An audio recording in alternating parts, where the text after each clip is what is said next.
Hello and welcome to Final Boss Fight. My name is Jeff, and we return to Masks of Nyarlathotep. I will be your Keeper of Arcane Lore, also known as the Keeper, and I am joined by a full crew this evening. I'm joined by Ben the Quest Giver. Hello, it's good to see you. I'm joined by Brian Croy Dragon. Hello. I'm joined by Squirtle, also known as Robin, Hello. and I'm joined by Stanza. No, you cannot see me. Oh boy. And Ben, I believe you are giving the recap for this evening, so please take it Aye. away. The days in London definitely seem to have taken a toll upon everyone. You could see it in a lot of them, especially Flint, who seemed to think that I was a teddy bear in the morning. But alas, there were plenty of questions afoot, and we had made our mind that we were going to be going to Lesser Edale. And after a spirited way of gathering everyone in the morning, we made our way to St. Pancras, and went on for a 6 to 7 hour journey. I can't remember exactly what.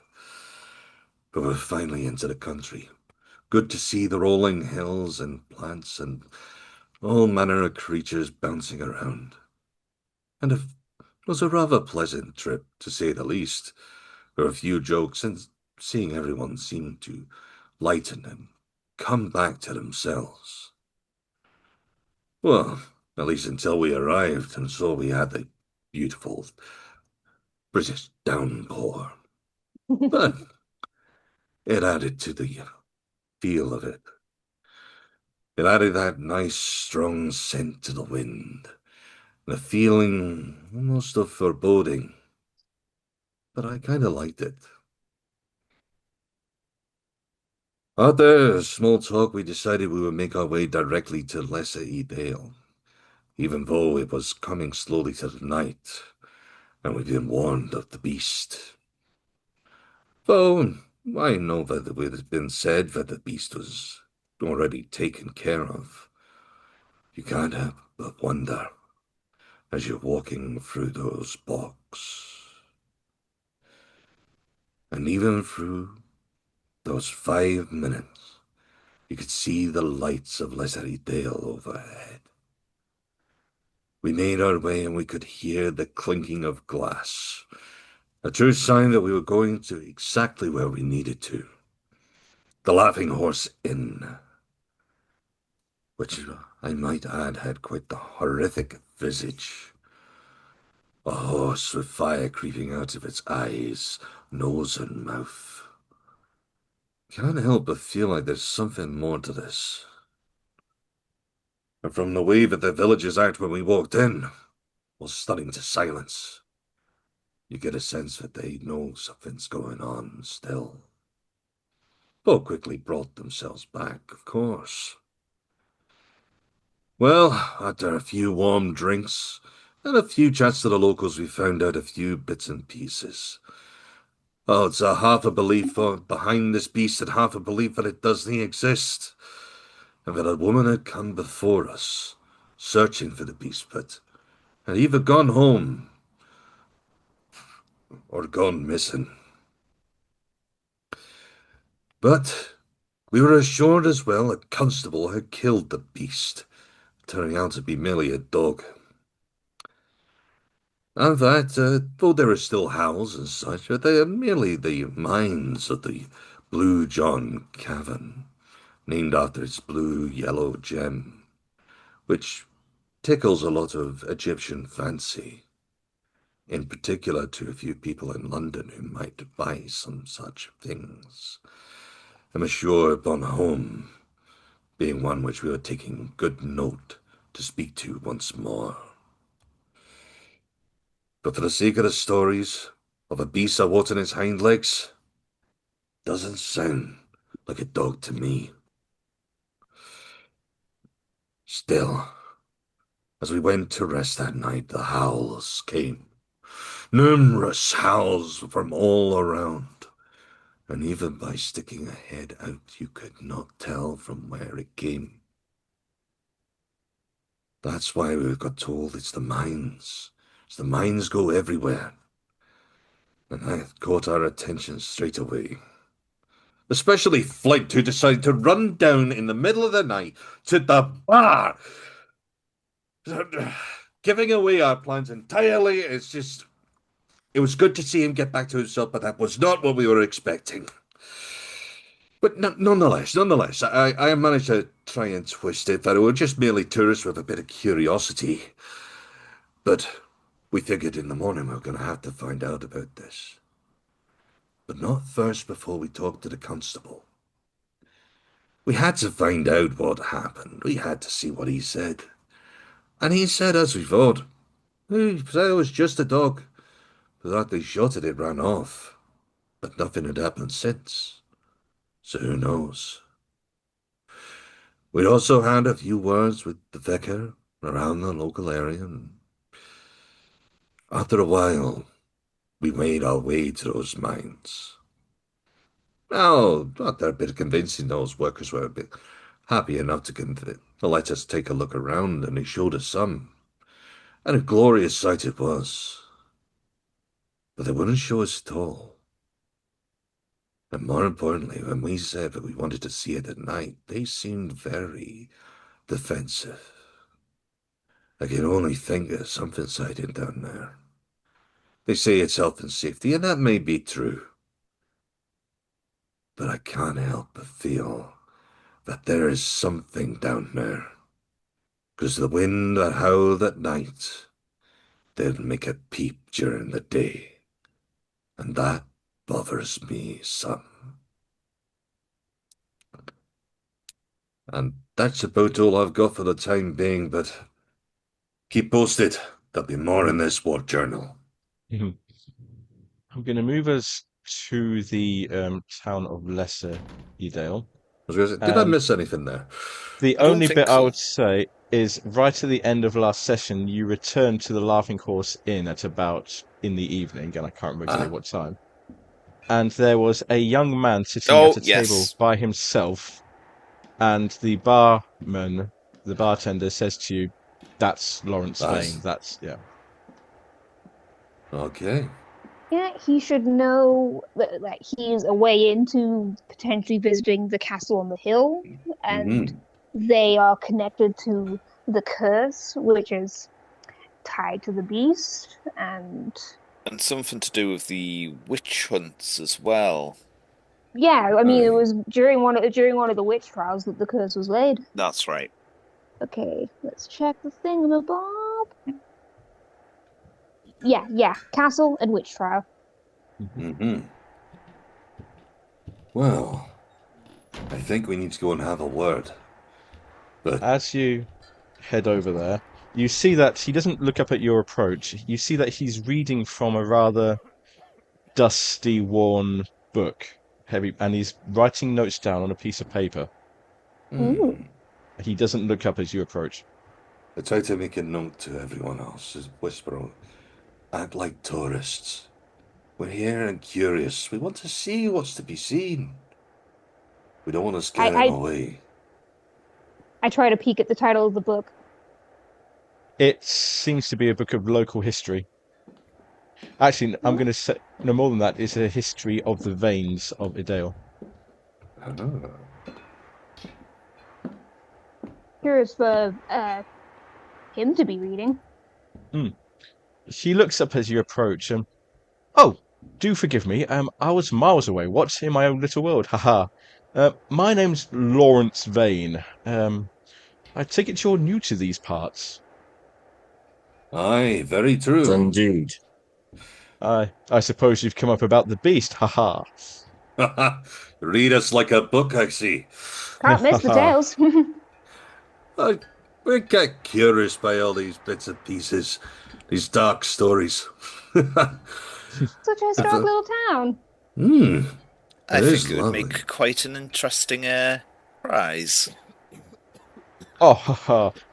You don't believe those silly superstitions about a beast, do you? Haha, it's just some wild dog the constable shot it. Although, so we heard. Are you interested in local history? Oh, absolutely. Very interested. Yes. Is there any parts of it you'd like to know about? I make it it's a bit of my hobby of mine, researching into local history, especially history of my family. We were curious about like the witch trials of out of character. What year? The witch trials of 1608. 1608. Mm. Oh yes, the witch trials 1608. Very, very interesting time that was. There were two local ladies accused of being witches. Their names were Annie Stafford and Jenny Green. And it was one of my own ancestors, a lady Evangeline Vane, who was a witness for the prosecution. In fact, it was from the records that we have, it was her testimony that got them hanged. Oh, wow. And no relation to Jenny Greenteeth, I take it? No, I'm afraid not. No, there's Annie Stafford and what was the other Annie name, sorry? Stafford and Jenny Green. Yeah. Jenny Green. But one thing I did find that may be curious to you, may find interesting, when Annie Stafford was being hanged, the sentence was being carried out, her last words were to curse Lady Evangeline Vane with the mark of the beast. What do you make of that? What is our awareness of lycanthropy stories like to be? Local whatever legends you may find. Probably Denver's aware of some pulps about werewolves and things. Okay, I don't know. I just okay. So Martin could reasonably say just like, was she cursed to be a werewolf? Oh, who knows? Who knows? They believed many things in those days. What were you going to say there, Tim? I was just going to speak out of character, but the first major werewolf movie has not been made yet. It won't be made until 1935. There's probably more stories, though. I mean, it would have been pulp stories, mythology. Yeah. Mm-hmm. Because that goes back generations and all manner. So, anyway, to pull back in, I do have. I mean, I want to know so much more. I've been told apparently there's a castle and it's all connected to this castle. We're very interested in that. But Plum Castle, that's my home. Would you believe? Oh, really? Or more precisely, it's my father, Lord Arthur Vane. He's the current Baron of Edale. I don't suppose you do a guided tour or anything. I see no reason not to. Let me see. I could if you care to call on us at 4:30 tomorrow afternoon, I'd be very happy to welcome you and to offer you dinner, perhaps. That sounds wonderful. Most generous. Of course. I've got one more I have to ask, because you seem quite knowledgeable about the history and all that. I do like to think so. What is with this laughing horse? I know that are usually connected to a few stories around. Or... and you see him sitting back like, that's a local legend that passed out of knowledge some time ago. In fact, very few people around here know about it, and those that do don't like to speak of it. But I did some digging, and it's probably one of my favourite stories that I've uncovered. Would you like to hear it? Anything about animals? Yes. Well, this story goes back to the 1500s. I haven't been able to find any documentation that narrows it down any further than that. Anyway, during the 1500s, the then Baron of Edale, Sir Roger Vane, was returning home from a hunt with some of his country squires. It was getting on for about midnight, I believe the story says, although midnight is always a good time in any legend, isn't it? In any case, it was dark and the full moon was out, and one of the squires who later recorded the event said that they heard a sound like some kind of baying, as if a horse would bay, and they looked, and silhouetted against the moon on a hill was some kind of creature, almost like a demoniac horse, but standing on its hind legs, its head thrown back, baying at the moon. Its eyes were glowing red, and this squire here swears that fire was coming out of its nostrils, although he may have had a bit too much to drink at the time. Anyway, this baying so startled Sir Roger's horse that the horse reared back so violently it threw Sir Roger to the ground and then landed on him. His squires brought him back to Plum Castle. Well, the castle as it then was, it has been rebuilt several times since.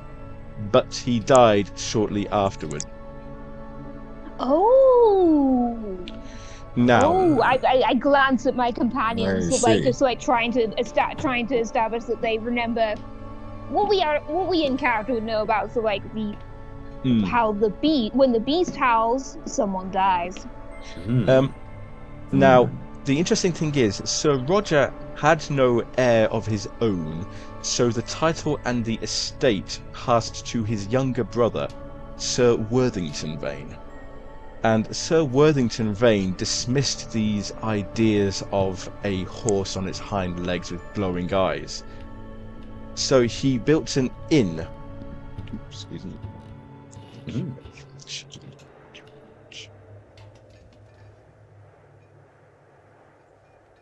So he built an inn on the site where it happened.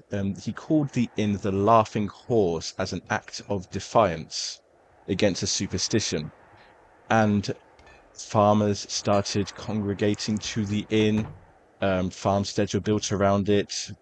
Trading posts came in. 1 or 2 trading posts came in over the years. And eventually, the town became known as Lesser Edale. The very town we are sitting in right now. This is very wow. Ain't that something? I can see why you like the story. I agree, yes. There was also talk, I found one mention as well, I don't know, it doesn't seem relevant. They had a younger sister as well. However, she seems to have disappeared around her 21st birthday. Not been able to really find any evidence or supporting evidence. What was she for called? That. The name isn't recorded, I'm afraid. The name doesn't survive. My. Just going back to your tale there, we were talking with the good father earlier today. Was that? Oh yes, Reverend Stratton, of course, yes. And you said the beast stood on its hind legs and had red eyes. Yes, that is what the legend says. And this happened on a full moon. Yes, the story says it was a full moon. Yeah, that sounds very much like the night he was attacked, and he had a dark shape that was howling and had red eyes and was on its hind legs. Well, you see, the Reverend is also interested in local history. I'm not surprised that the suggestion of what he may have uncovered may have coupled with the atmosphere. Like, full moons can be very, very atmospheric. So yes, indeed. See funny things in the mist, don't you? Exactly. You see very funny things in the mist sometimes, yes. Can I just make some sort of insight check to see if I can work out if he's trying to pull a fast one? Make me a psychology roll, yes, please. Gotta find it on the sheet. 10. So that is probably a fail. You can't really tell anything. No, I thought it might be a fail. Yeah, I'm guessing that he's a bit like Martin used to be, just it's just a fairy tale. Don't worry about it. It just seemed strange coincidences, that's all, but that makes sense. Of course. Yes, in which case I should... In fact, the landlord here very kindly sets aside a room for me when I'm in town, so... I don't fancy the idea, even though we are men of science and not given to silly superstitions, haha. The moors can be quite unfriendly at night, so the landlord kindly sets aside a room for me. If there is nothing else, I will have some business tomorrow, but I will see you at Plum Castle at 4:30 in the afternoon. Just out of curiosity, yes. Where, and it's none of my business really, but what is your business tomorrow? my father has sent me down. In fact, my father has sent me with some letters and documents for our lawyers in Derby. So I will be taking the train tomorrow morning and then returning about midday. Fair enough. I was just curious if it had something to do with the mines, that's all. The only other thing I must ask of you before we go, because I can see that you're a proprietor of a good read, as much as I am myself. Well, what is that book that you're reading? Oh, it's a recorded history of the Vanes up to 1700s, between 1500 and 1700s. It's fascinating. Bang on the most interesting era, eh? Exactly, very much so the most interesting era. Well, if you'll permit me at one point to have a flick through, perhaps tomorrow when we meet. Perhaps tomorrow, indeed, yes. That would be, of course, that'd be quite all right, yes. I'm sure my father and sister would love to meet you as well. And I would very much like to meet them. Now, this has been such a pleasant meeting, and we will leave you to your meal. Thank you. A pleasure to meet you as well. And if you want some strange tales, you should check out that Jackson Elias books. Oh, I did try to get into his books, but they seemed a bit too far fetched even for my liking. Read the one about Peru. That's an interesting one. Yes, indeed. If you recommend it, I will surely make the effort. I don't believe we have that one, but I'll see if it's available.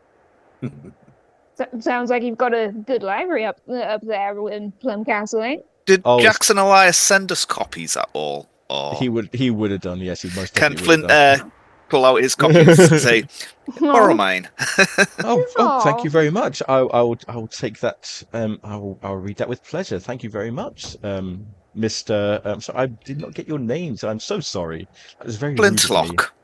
Mr. Locke. It was very rude of us, so my apologies. I am Denver Smith. Mr. Martin Smith. Linwood. Mr. Linwood. Jim Sullivan. Mr. Sullivan, your name sounds familiar to me. In connection with archaeology, I believe? Yes, formerly an armchair archaeologist. Of course. Well, I must bid you all a very good evening. Good evening to you as well. And as Flint goes past the bar to head to his room, he says, "Get the bar guy a bottle of whiskey." Oh, yes, of course, sir. Add it to your tab. Put it on Denver's. Hey, I mean, I heard that. We are all effectively passing everything to Jackson Elias's estate anyway. This is true. That is not the point, and you know it. So, I don't want these people thinking I'm Mr. Moneybags. As you retire to your rooms for the evening, I'm still kind of talking with his accent. Wow. So the next day you have the late afternoon appointment, 4:30. Is there anything you'd like to do beforehand? I remember talk of preparations of some description. Yeah, there was people whose family had been killed. The victims' families are still in the area. We haven't been able to move, George so we could Osgood and Lydia Perkins, is that right? Okay. And once again, as you are asleep in your beds, you do hear the howling coming from all around you. I do wish I would have been able to go now, but we don't have anything yet, do we? No, I'm not ready to go down into those damn plates. But there are any dangers waiting, to be honest. Not supernatural. There is a general store in town as well. Mm-hmm. They may be able to help you, at least point you in the right direction. We'll make a point on that one nice and early. Okay. Apart from the howling happening around you, the night passes without incident. Can I ask one thing when it comes to, for the sake of the extra stories which we've been told about the beasts, both in history and recent, listening to that howl, or those howls, the numerous bits of echoing all over the place, Can I make a roll of some kind to try and ascertain what kind of animal it sounds like it's coming from? Ooh, interesting. I like that. Let me just see. Animal handling, natural world. If you're happy to make a case for any, I'll gladly accept the case. But Let's take a look. the only two that kind of spring to mind are animal handling and natural world.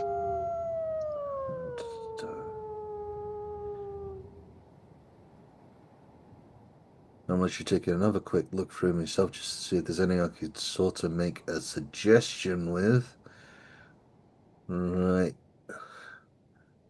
Shy of my listen, which is probably my best one. I'm just trying to figure out whether it's something which I've heard of before.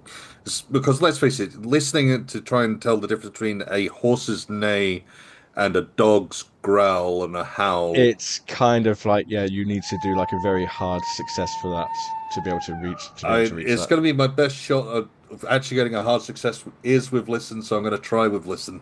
Okay, make me the listen roll. That's a failure. It's because like it's still echoing. If it's echoing around the minds, yeah. I literally, you just get everyone just sort of staring as I just sort of like trying to shut them up as I'm just trying to listen out the window. Oh yeah, who are you rooming with, by the way? That's a good question. I don't think we ever got round to that one last time. I mean, I know last time that. Oh no, there were 5 different rooms, weren't there? There were separate rooms. We had the separate rooms. But Flint ended up cuddling into Martin. Yeah, you're basically a bit like with me when it came down to waking up in London. You just sort of break in and snuggle. The night passes, and the morning of the 12th of February, Thursday the 12th of February, dawns. And Denver wakes up with a Flint cuddled around him. Denver's turn! I did roll a dice for that. One day it's Sullivan's turn. Another rough night, eh, buddy? Yeah. All right. Bats him on the head as he's streaming.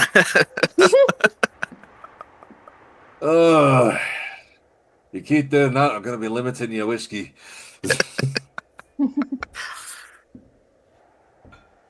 Either that or increasing it. I'm not sure whether or not we'll see how much of a lightweight you are. We'll figure that out.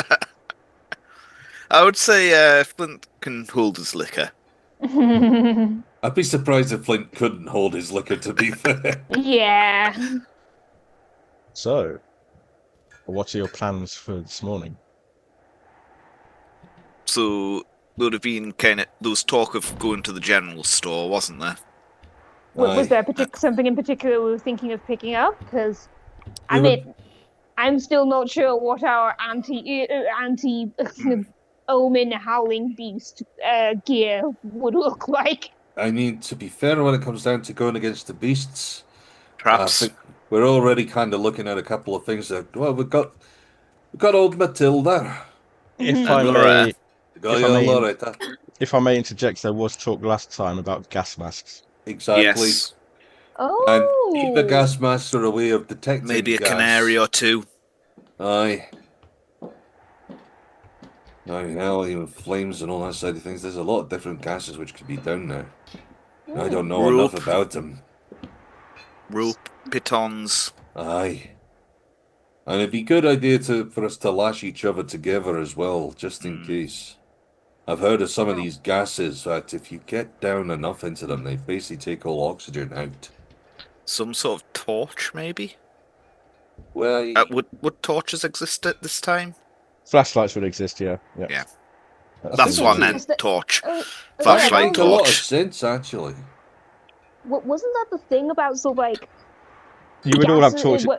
The worry about highly flammable gases that might not. Yeah, flashlights, of course. Okay, well, all right. We were talking. You'd have them with you anyway. Yeah. Aye, because we were talking about taking out actual flaming torches and all that lot, but that has 2 dangers. One, it's very good. Things go boom. It can detect carbon dioxide buildup, but the flame will go out.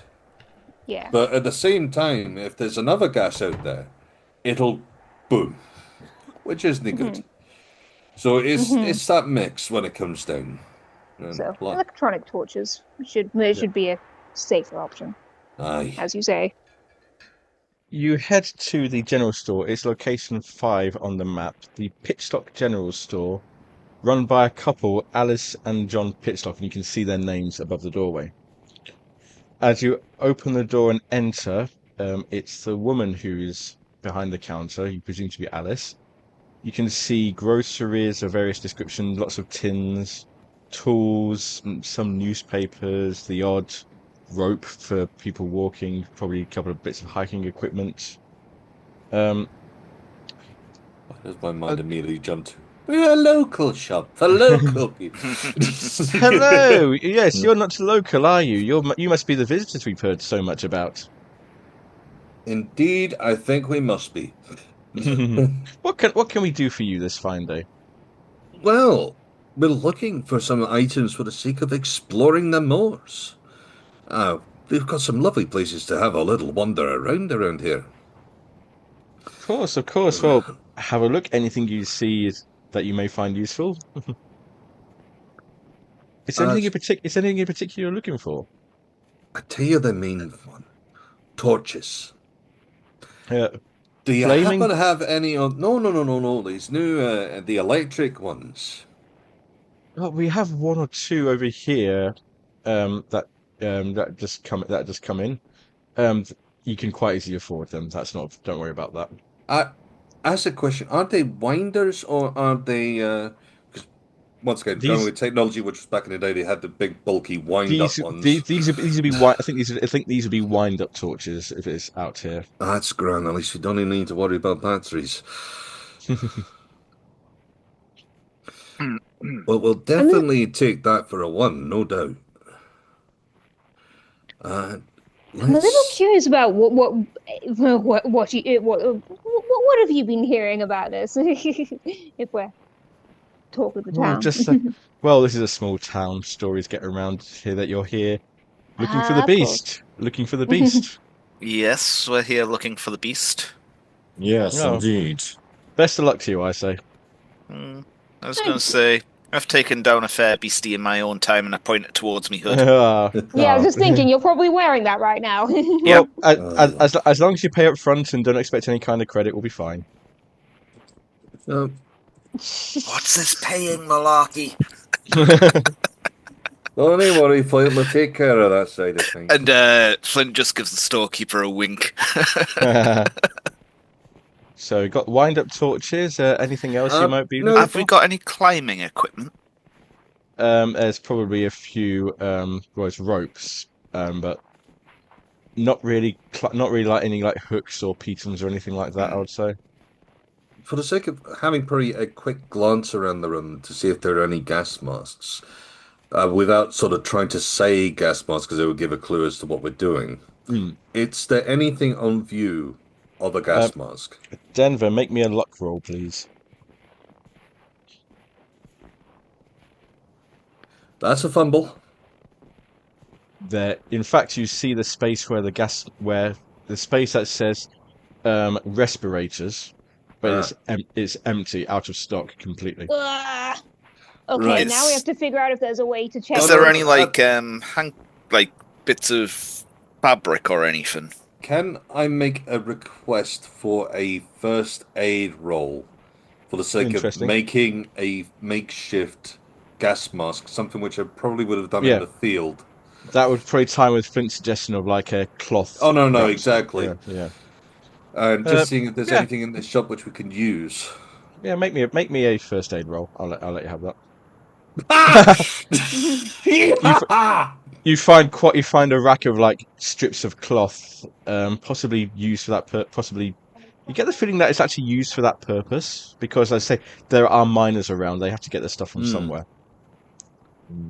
I would imagine getting a few of those and a few bits to make a sort of a temporary filter without having to piss on the cloth. Considering that was an old one from back in the day. But I'd grab a few bits and pieces so we can make some filters and basically to improve it as much as possible before we go in. Because God only knows.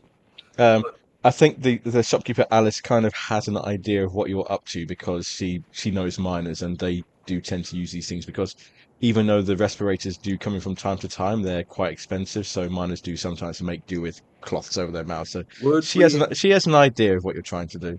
Would we have any idea that she has an idea? She doesn't really make a thing of it. Fair enough. In which case, we won't try because I end up thinking that, oh no, this is more military sort of training rather than anything else. Probably won't end up sort of making a point on it or anything like that. But get a nice combination of bits and pieces there. Can't think of anything else which it might need. What about food and the like if we're going out for a few days on the ramble? That's a fair trick. I was going to say, back home I spent weeks out in the wild at times. I suppose, do you have any preserved foods then? Oh, we've got plenty of tins on the shelf over here, and you see it's things like peaches, peas, beans, meats. Flint's just going to empty the shelf. Can you make me a credit rating roll, please, Flint?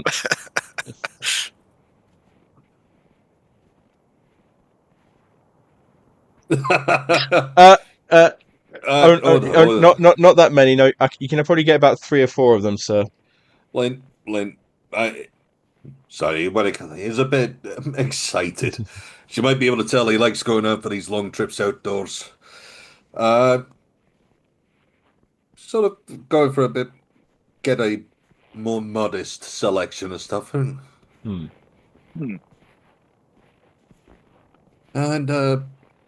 probably making sure. Oh yeah, a box of matches as well if you have them.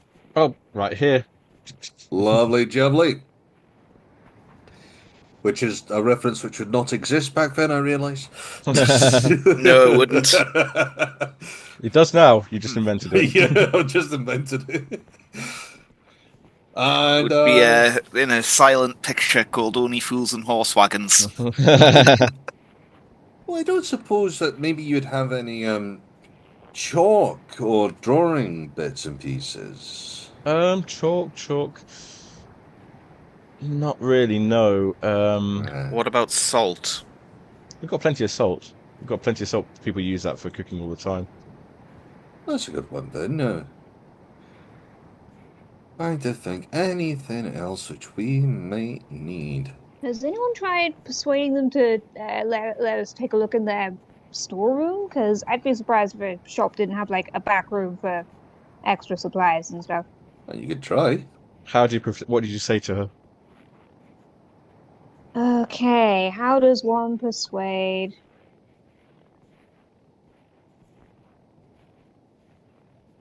Except I'm about to be interrupted again, so I'll be a minute. No worries. What we can Should say... I try? Yeah, you Should I try persuade? What would you say to her, though, before you do that? What would you say to her? Never mind.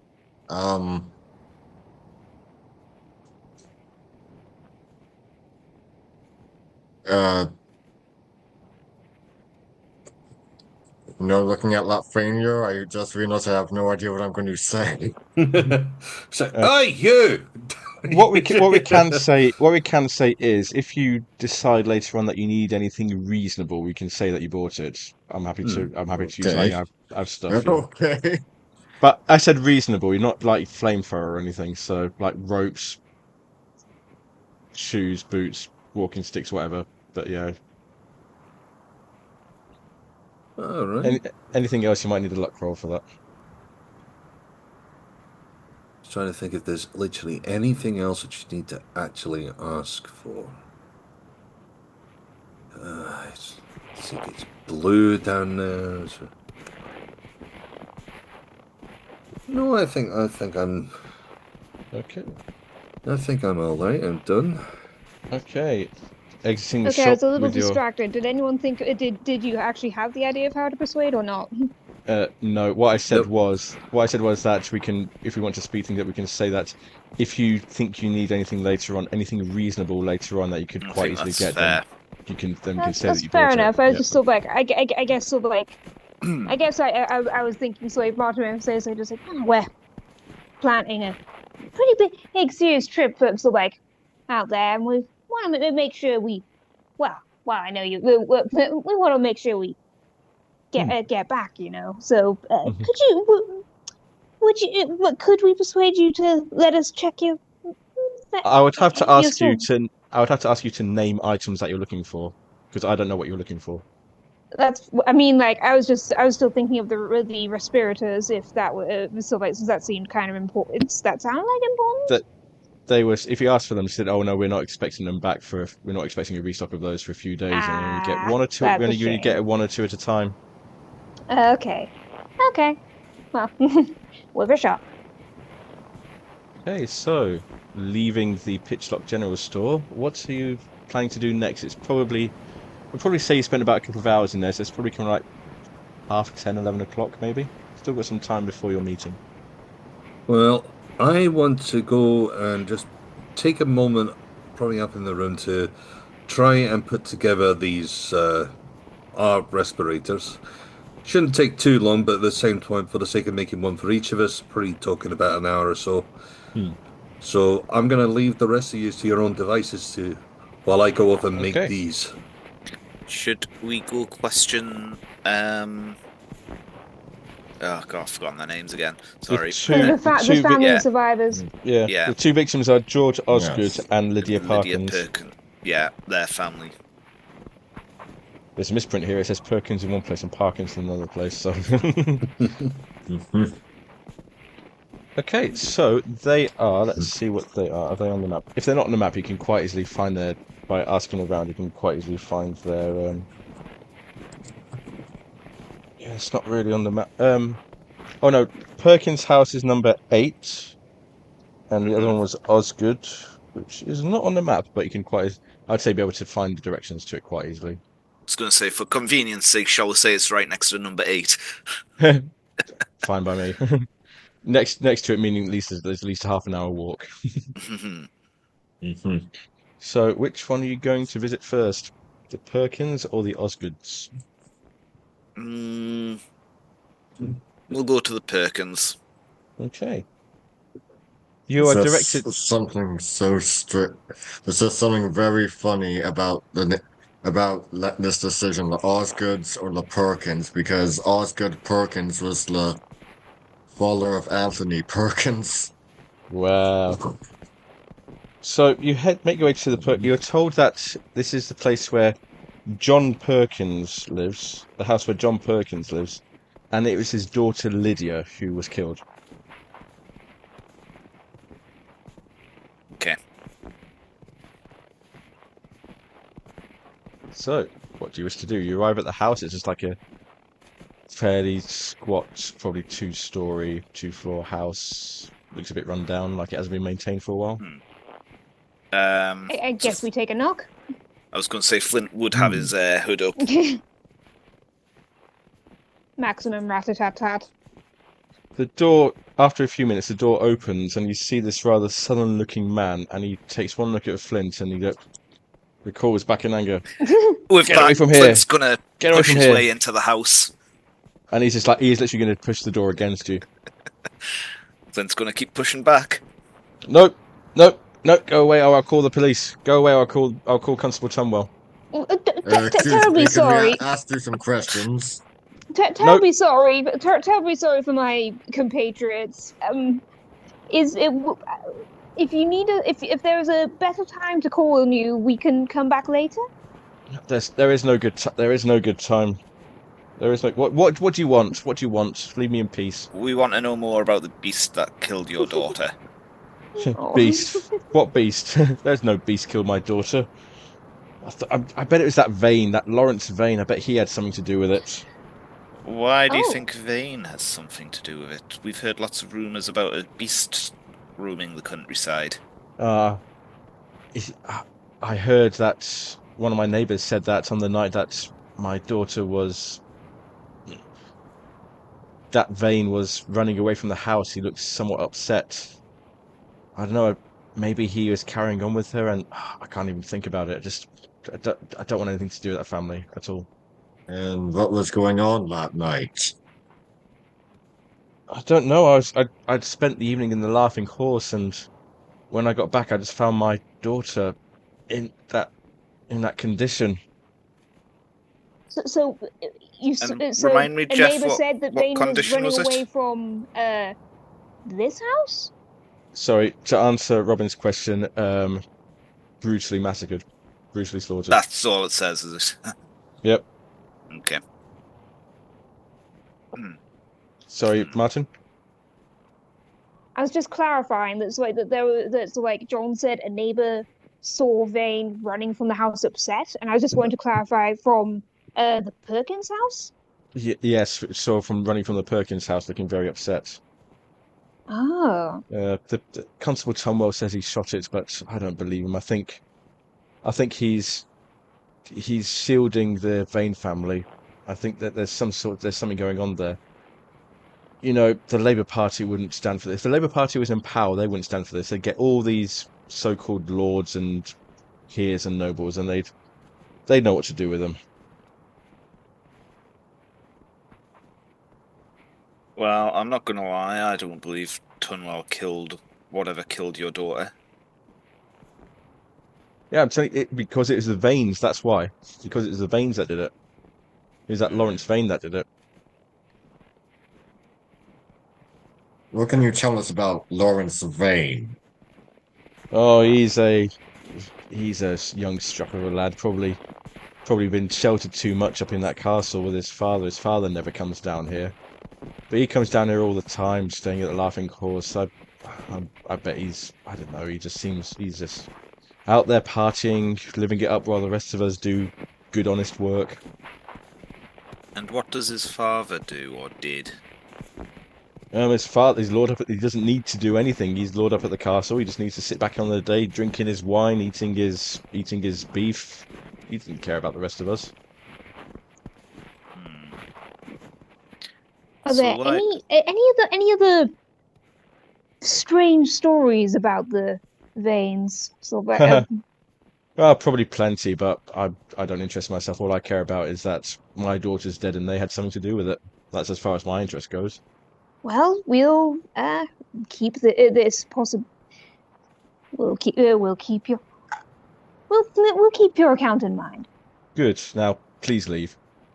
Thank you for your time. Slam. Well, that was interesting. He didn't seem very talkative, did he? I mean, he seemed plenty complaining. Well, on to the Osgoods. Yep. Yes. This one is a bit of a further walk. It lies just outside the village, about half a mile to the west. It probably does take you about an hour to get there. It's a small farm. Knock on the door again, and this is a very, very, again, middle-aged woman looking very, very sad, dressed in dark clothes. And you see two little girls clinging to her skirt, like peering out round at you, like a bit taken aback by Flint's cat hood. A bit like burying their face in as if they don't want to see it, and just like peeking out in a way. Flint's just going to kind of bend down and introduce himself and say, "Do you want to pet it?" and lower his head. It's real, you know, but it's dead. The lady says, what can I do for you? Sorry, why have you come here? What was the date of the attacks? I think it was quite a while ago, actually, looking at the newspaper clipping of it. It was a year or two. It was about a year ago, yeah. Flint's going to look up and he's kind of going to say, "So, ma'am, I'm a big game hunter, and yeah, I'd heard about your son being killed by some big beast, and it's a husband. This was husband, not a sorry. son. Yeah. Oh, my George, yes. Oh, I'll never forget that night. What can you tell us about that night, if you can? Oh. If you can. we were sleeping in our bed. It must have been quite late at night. We were both asleep in our bedroom, and George said he thought he heard a noise in the barn. He took his shotgun and went out to have a look, and a few moments later I heard the blast of the shotgun and this scream. It must have been George screaming, and I looked out the window towards the barn and I saw this form, like a hunched over form, racing away into the darkness. Oh, it was terrible to look at. It was about as tall as a man, and it was howling as it ran into the woods. I tell you, it must have been some sort of demon. I'm sorry. I don't want to think about it anymore. That's quite all right. We appreciate you sharing. Indeed. Sorry. I'm sorry. And she like goes into a flood of tears. Flint, I think it's kind time of we out made of out. character, kind of just embraces her tightly. Aww. And the little children are like busy clinging onto her as well. Mummy, don't cry, Mummy. Aww. And until she like calms down. I'm sorry. Would you excuse me, please? This has left me somewhat overwrought. Of course. If you think of anything else that may help, we're staying at the Laughing Horse. Oh, of course. Thank you. Yes, I will do. Yes. And I'll leave. Okay. Do you return to the Laughing Horse to meet up with Denver? No, that's where we're meeting. Yeah, I think that was the next plan. By the time you reach back to Denver, you have had plenty of time to sort out these wet rags for masks.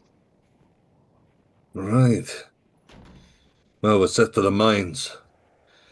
Wait, did you find it? I thought.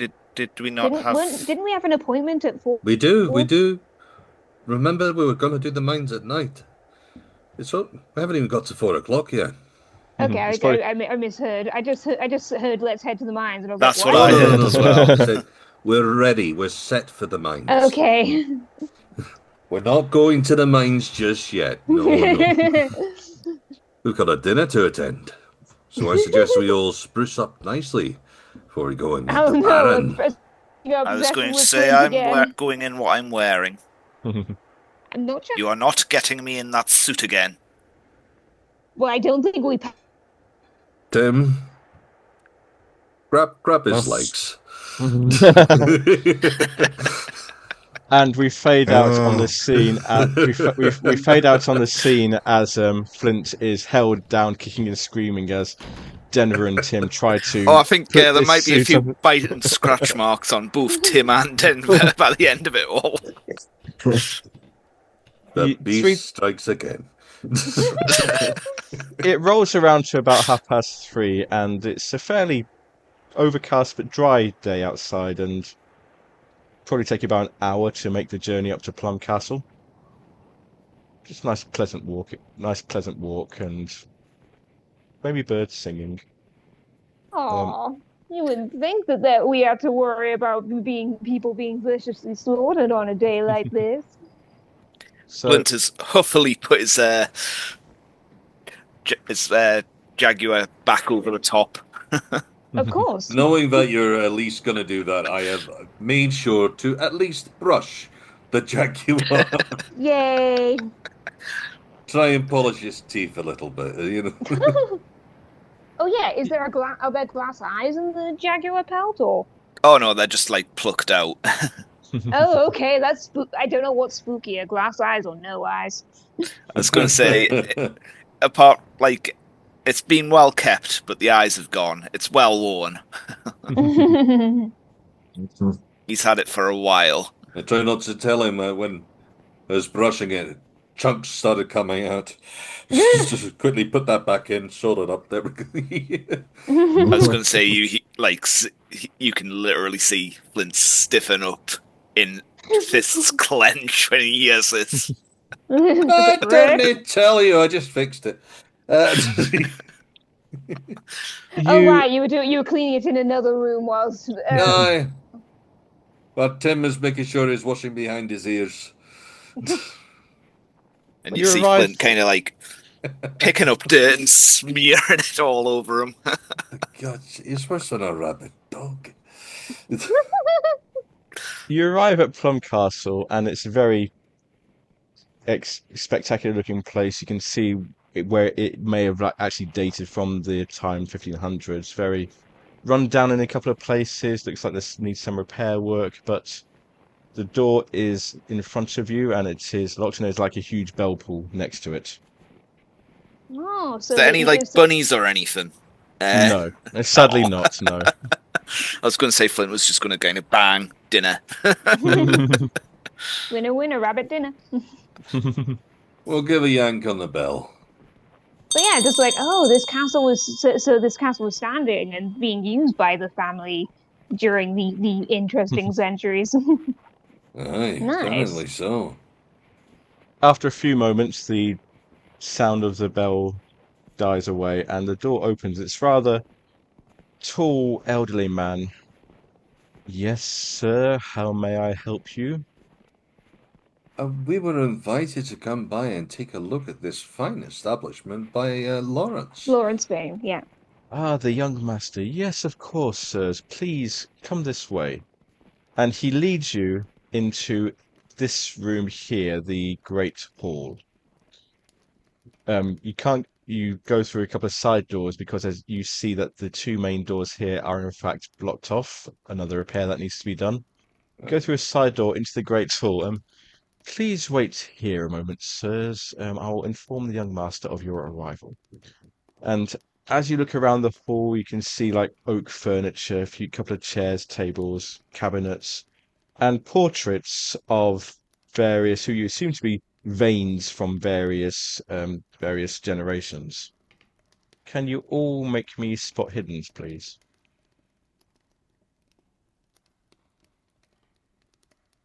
Ooh. Tim, well done. Tim. Well, it's appropriate that Tim gets it, actually. Tim, you're looking around at these portraits, and you do see the one, and underneath it is the name Sir Roger Vane.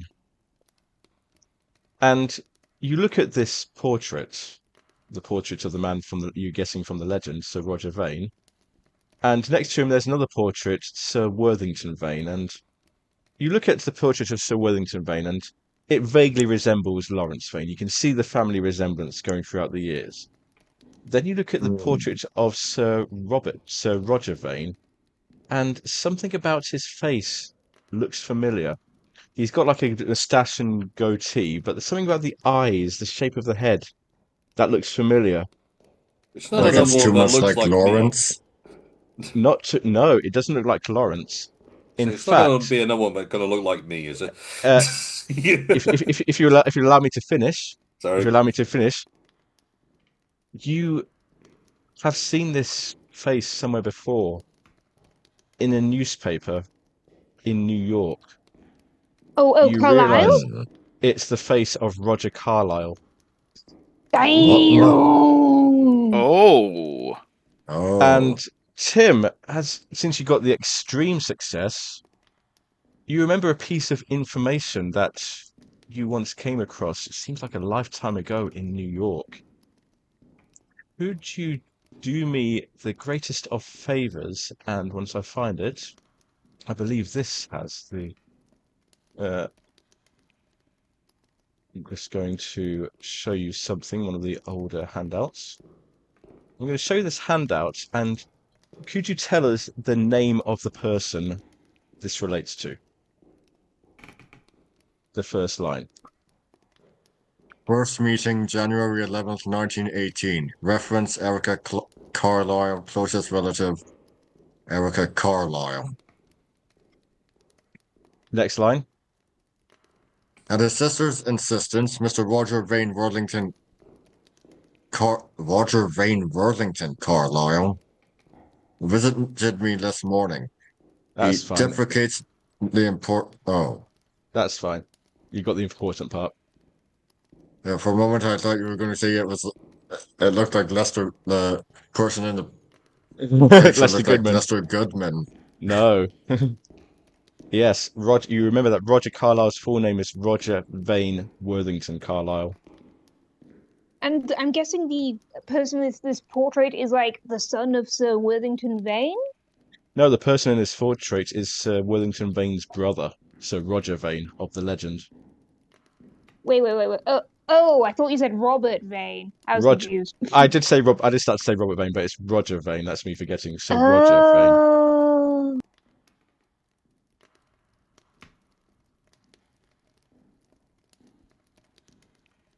And at this point, the butler returns with Lawrence Vane in tow.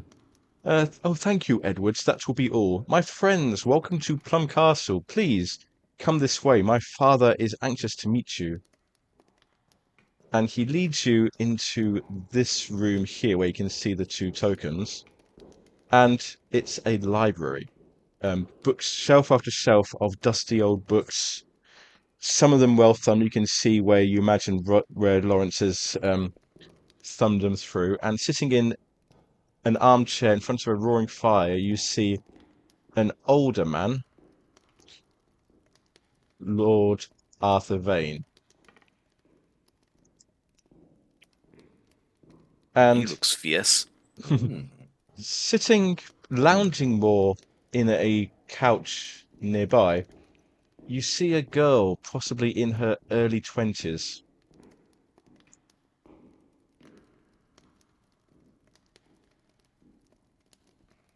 Lawrence introduces, oh, yes, this is my father, Lord Arthur Vane, and this is my sister, Eloise Vane. Eloise just nods at you politely. Lord Vane stands up. He goes, well, pleasure to meet you. Lawrence tells me you're interested in the history of the roundabouts here. Very much so. Yes. Of course. None of this talk of beasts or demons wandering the moors, I hope. Well, that has certainly piqued our interest as well for the sake of local lore. We today are more interested in this wonderful establishment. I suppose it was inevitable. May I get you something to drink, perhaps, or one of these fine cigars? A bit of both would be lovely. Thank you. I don't smoke and I don't drink. Oh, it's been said that you never trust a man who doesn't drink, but I'll make an exception in this case. I don't hold to such superstitions myself. I'll have the bottle. Edwards, I guess I'll take a cigar. Edwards, for 5 whiskies, please. For, 6 whiskies, please, for us. And break out the best cigars as well. Very good, sir. Edwards, the butler, leaves the room. You certainly know how to accommodate a guest. We get so few visitors up here. When Lawrence came back and told me that he'd invited you, I was a bit unsure, but it helps to pass the time. It's a bit of variety in the life here. Well, I'm glad at least we're not imposing then. Of course not. Now, let me see. Is there anything? What brings you to Lesser Edale? Do you have any stories you can tell me? I'd love to hear some of the stories of the outside world. We get so few visitors here to our town. Well, I guess it depends how how outlandish you like them.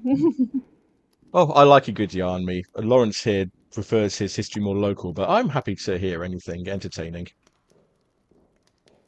Flint, you want to talk about Peru? Rather than recap the entire Peru chapter of the campaign, we can say that you spend a good couple of hours regaling him with your adventures, and he thinks you're making a lot of it up or exaggerating a lot of it, but you know you're really not. So perhaps if anything, you're underselling it. That's about 6:30. Eloise stirs from the couch. If you don't mind, Father, I think I'd like to go to bed. I do feel a bit of a headache coming on. Of course, Eloise. Edwards, of course, Edwards, would you see my daughter up to her room, please? And Edwards, very good, sir. This way, please, miss. And Eloise nods politely at you all and leaves the room. Yeah, the butler's name's kind of confusing me. Edwards. Well, good evening to you, miss. Good evening to you too. It's so lovely Good to meet you. And evening. those stories. They're. I'll have some interesting dreams tonight, I'm sure. I hope that they end up being pleasant, my dear. So we've told you about our stories. Have you got any interesting ones from here? Oh, my son here, he's the historian. He's the one with all the entertaining stories. I'm afraid my days are filled with not very much business, lawyers, stocks and shares, things I can do for my armchair. I tend not to leave home very much. Then what catches your interest on the day-to-day, if I might ask? Really, like I say, stocks and shares, really. We get the newspapers up here, but they're normally about a day out of date, so I have to really work hard to keep ahead of my finances. Uh-huh. Certainly a man with a very level head, I must say. Indeed, indeed. If I may ask, is everything quite all right with Eloise? Oh, she's got a very frail constitution. She sometimes gets these headaches. She gets affected by hay fever quite a bit in the summer. Um, I think it's something she inherited from her mother, probably.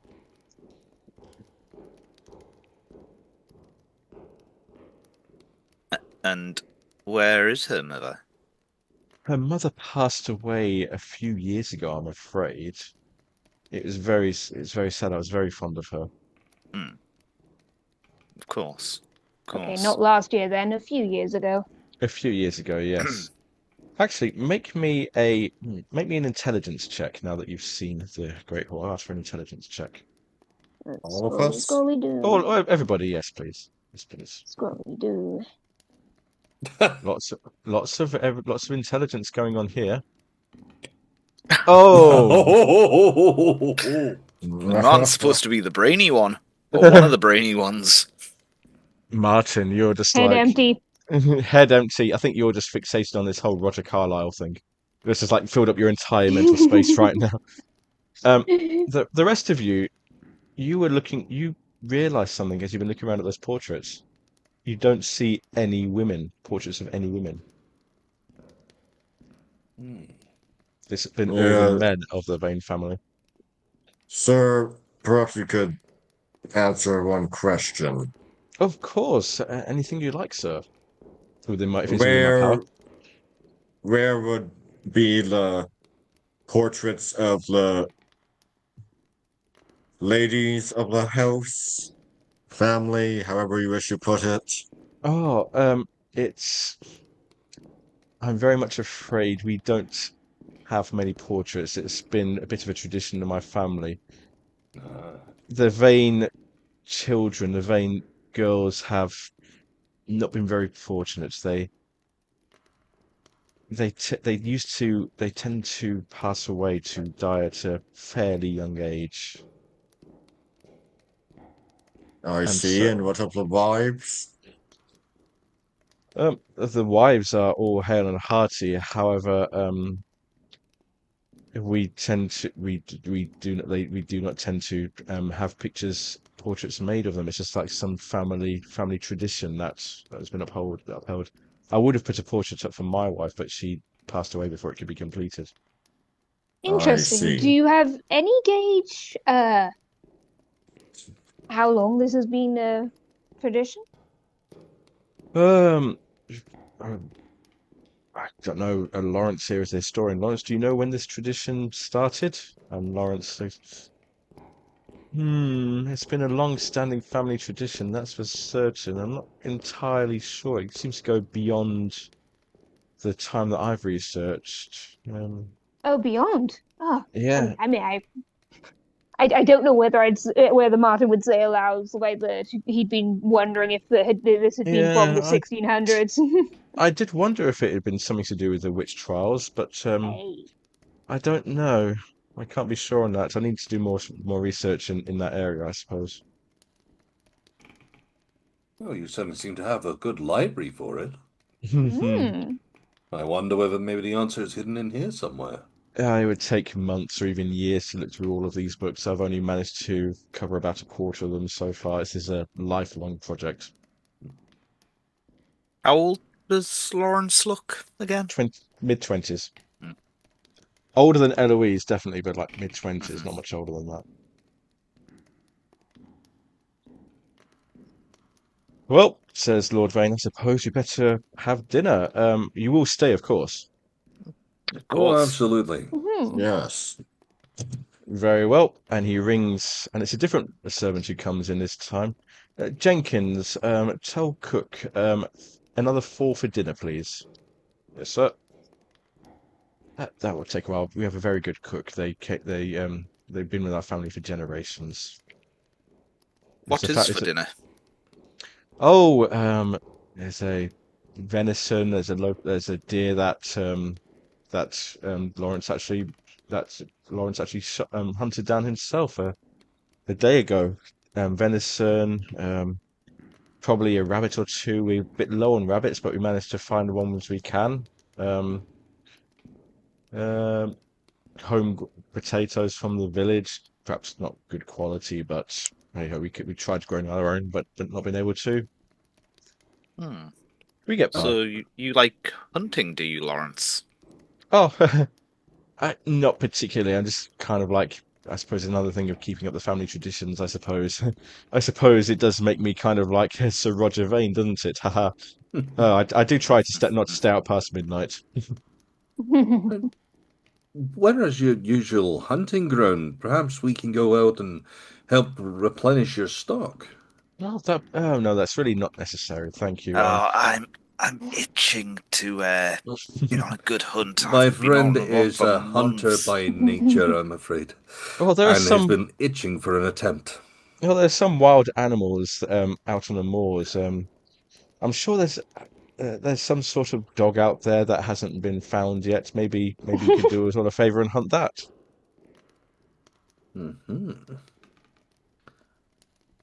I sort of laughed at that one. Semi-forced.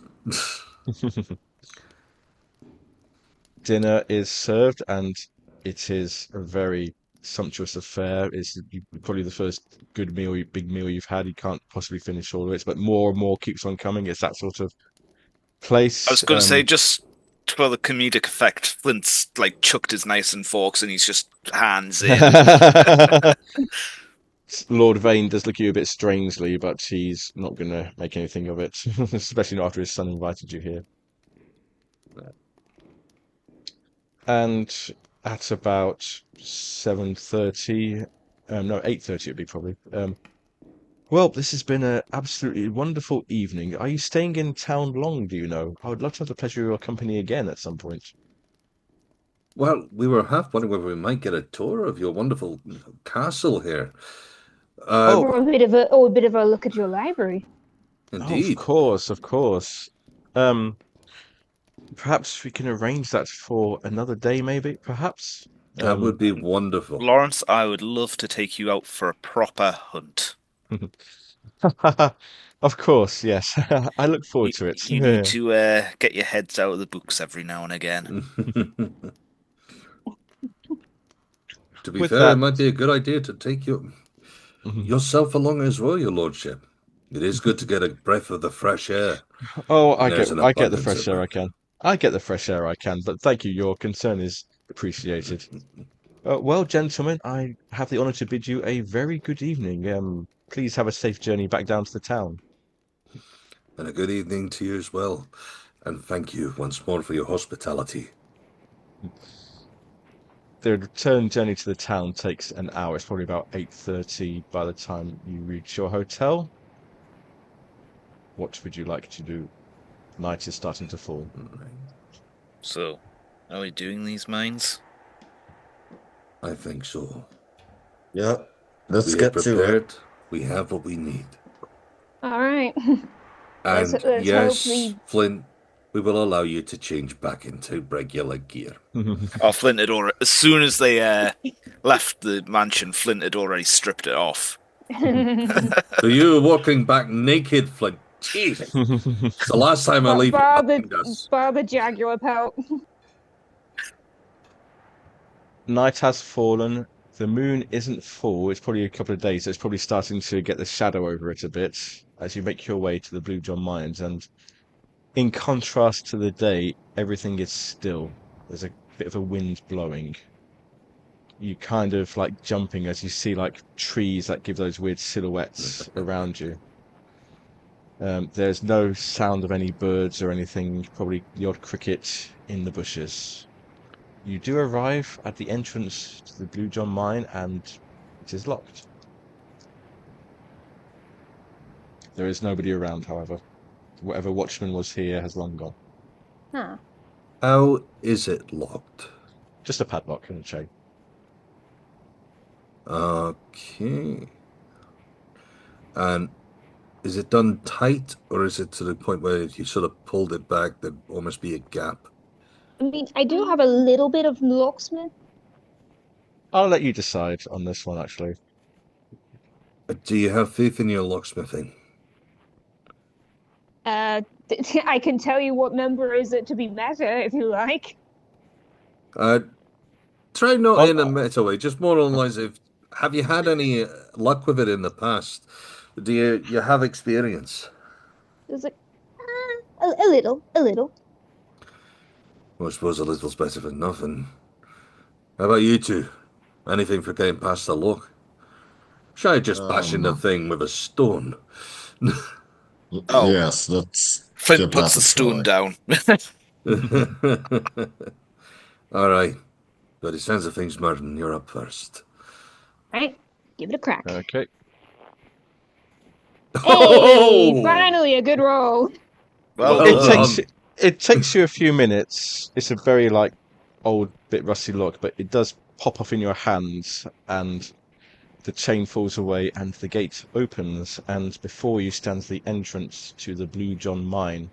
Don't forget to tick it off. Yep, I've given it a tick. Always tick him off. Good. I am going to make sure that when it comes down to that lock, that once we're back, is this like a gate, or is this like doors? How is it? Basically, it's a gate that's kind of been like hastily erected around the entrance. All right. Would it be able to sort of reach an arm through to put the padlock back on to make it look like it's still locked? Would you actually, are you actually locking it, or are you just no? I am actually making a point of putting a pebble into the locking mechanism so the bar can't come down. I'll accept that. It's held in. It holds itself in place. It looks locked, but isn't. I will accept that, yes. So you managed to find a pebble. There's plenty of like little bits of rock around. I hope so. As you If you can't find a rock at a quarry, I think you've got a trouble. As you enter the mine, your torches play around, and you see like the reflection of this bluey, yellowy crystal on the wall. You recognize that you're in the cavern known as the Bull Beef Cavern. You remember from the tour that you had from the miners. This is the Bull Beef Cavern. Goes through a narrow passageway to the Grand Crystallized Cavern. Then the so-called Waterfall Cavern, and the cavern called Lord Mulgrave's Dining Room. And then you arrive probably at the last cavern you were shown. It's sort of like a cavern that has like a steep drop-off if you're not careful. They called it the Chute Cavern. And that was as far as they took you. Beyond that, you have not been. Beyond that, the miners do not really go. Right. Get the rope ready. Yeah. Flint has already tied himself up. I am making sure to go to each one of us and to make sure that we are lashed correctly. I assume you're also passing out the makeshift masks? Aye. Now, these'll do. They might not smell too good. You haven't weed on them, have you? No. Luckily, we had a few supplies in that little convenience store where I could make some nice ones, which are not going to smell much better than, well, mine, yours. I think pretty much everyone stood here. At the same time, it might have quite a hum of at least tuna. as you're secured, you take the time to secure yourselves and make sure that the masks are on tight, and you start to venture into the tunnel, and there's a distinct impression of going down, down, down, down. Your torch plays along the cavern. There's not much room in this tunnel. You can just about go one abreast, and you can hear the drip, drip, drip of the water. Any sounds of any kind of animals moving around or anything? I'm going to let Denver was about to ask a question first before I come to that. I was going to say, is this, you said that there was a sheer drop. Is this the where we're going, or are we going through No, it's like you're going along the top of the sheer drop. There is a passageway on the other side of it. Okay. Yeah. All right. And that's what you're going down. To answer your question, for a few moments that you're in this tunnel, you don't hear anything, but then the tunnel opens out into a wider cavern that you've not been to. Stalactites, stalagmites, rocks around, and then you hear a howling coming from further down. Clint's just kind of gonna draw Loretta. He's gonna just have it at his side, but just drawn. What's the rest of you doing? Assuming that. How steady is the footing underneath? My weapon as well. It seems pretty solid from where you are. It's not like anything's going to crumble under your feet. I was going to say my aim would be effectively leading the group and sort of taking a walking stick and tapping the ground. Okay. To ensure nothing's going to give way when we put pressure on it. As I say... Martin's going to draw his handgun as well. Very good. As I said, as you're making your way through this cavern, you hear this howling, and it seems to be getting louder and louder and louder. And then suddenly it stops. Can you all make me listen rolls, please? Oh boy. Damn. Oh, so we hear nothing. Oh no. You're trying to strain your ears to hear what there is. You don't hear anything. There's a fumble there. There is. It's mine. Well, I got bad hearing anyway. Can you make me a dexterity roll quickly, Denver? Success. You just managed to. You were so busy, trying to see strain to listen because your howling shouldn't have stopped.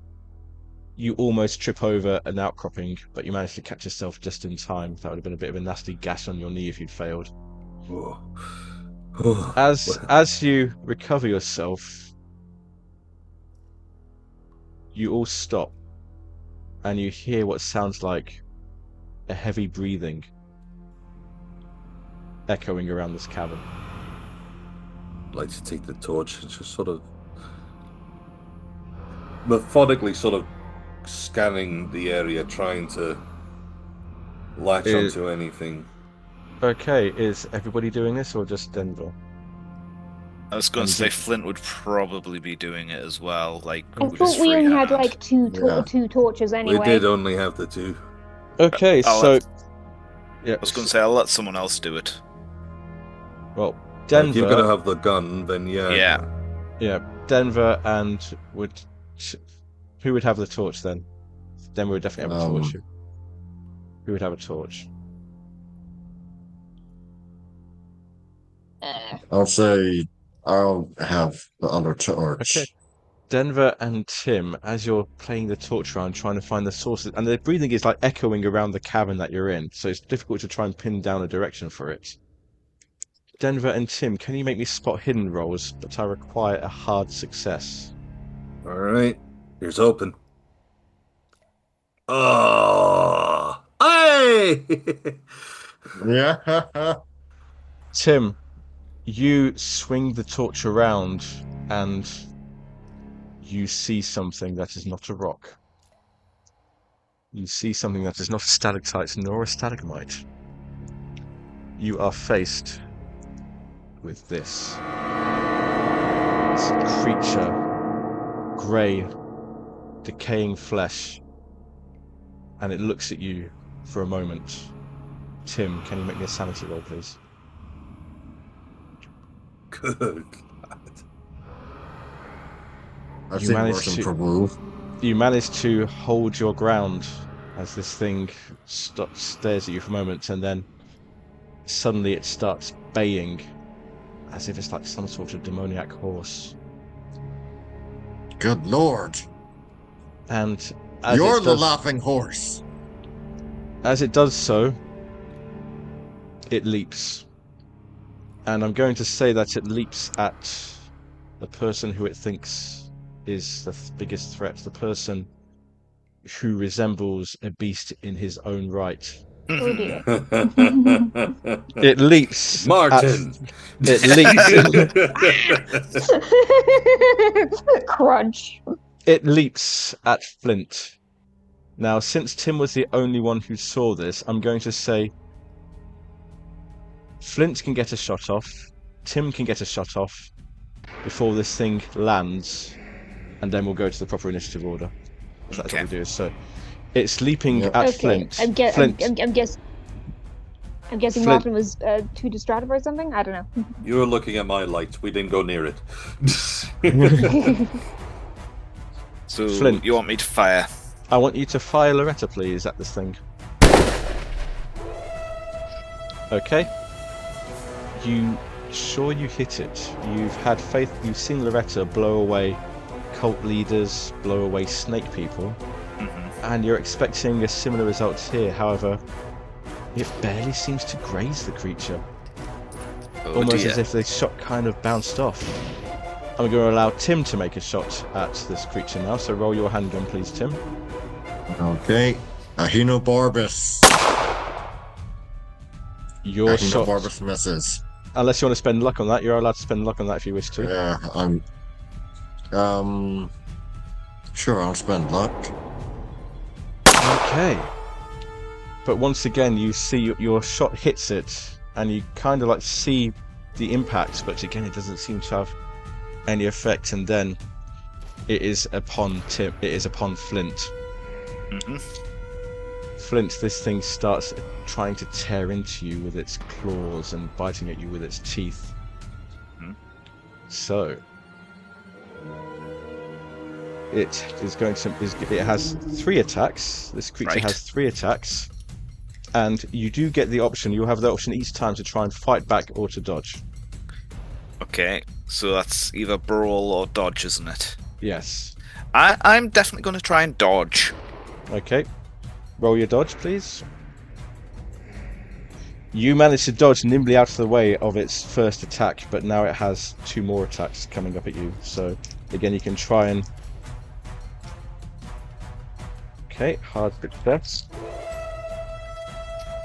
And another regular success. So, first one also dodged. The second one... That was an extreme success. The third time it lashes into you with its claws. It finally gets you with its claws, and that was an extreme success with impale. Oh dear. This isn't your It's really not. That was 24 points of damage as it just absolutely tears. You just see this creature laying into Flint and tearing him to I ribbons. think I might be dead with 13 hit points. Yeah, I feel like we were very much not prepared. I was genuinely a little surprised that everyone was like, right, let's go. Just like it felt like we had more investigation to do. What is the last thought that goes through Flint's mind as he is torn to pieces by this creature? He's going to shout, and he's going to literally throw Loretta towards Denver. Okay. And say, take her. Oh, grab it. We are now in initiative order. Okay. As the creature, having massacred, slain Flintlock, looks around for its next target. So, Denver, you'll be first up with Loretta. Right. This is a rifle shotgun, and it is. And Robin can tell us what the damage rolls for it is. So that'll be under combat, won't it? Mm-hmm. I do have rifle shotgun in my firearms. Yep. I was going to say it's 3d6 plus 4. If you hit it, it's 3d6 plus 4. Yep. And it does have impale as well. For the sake that I've been hearing firing and all, and seeing this damn thing coming in.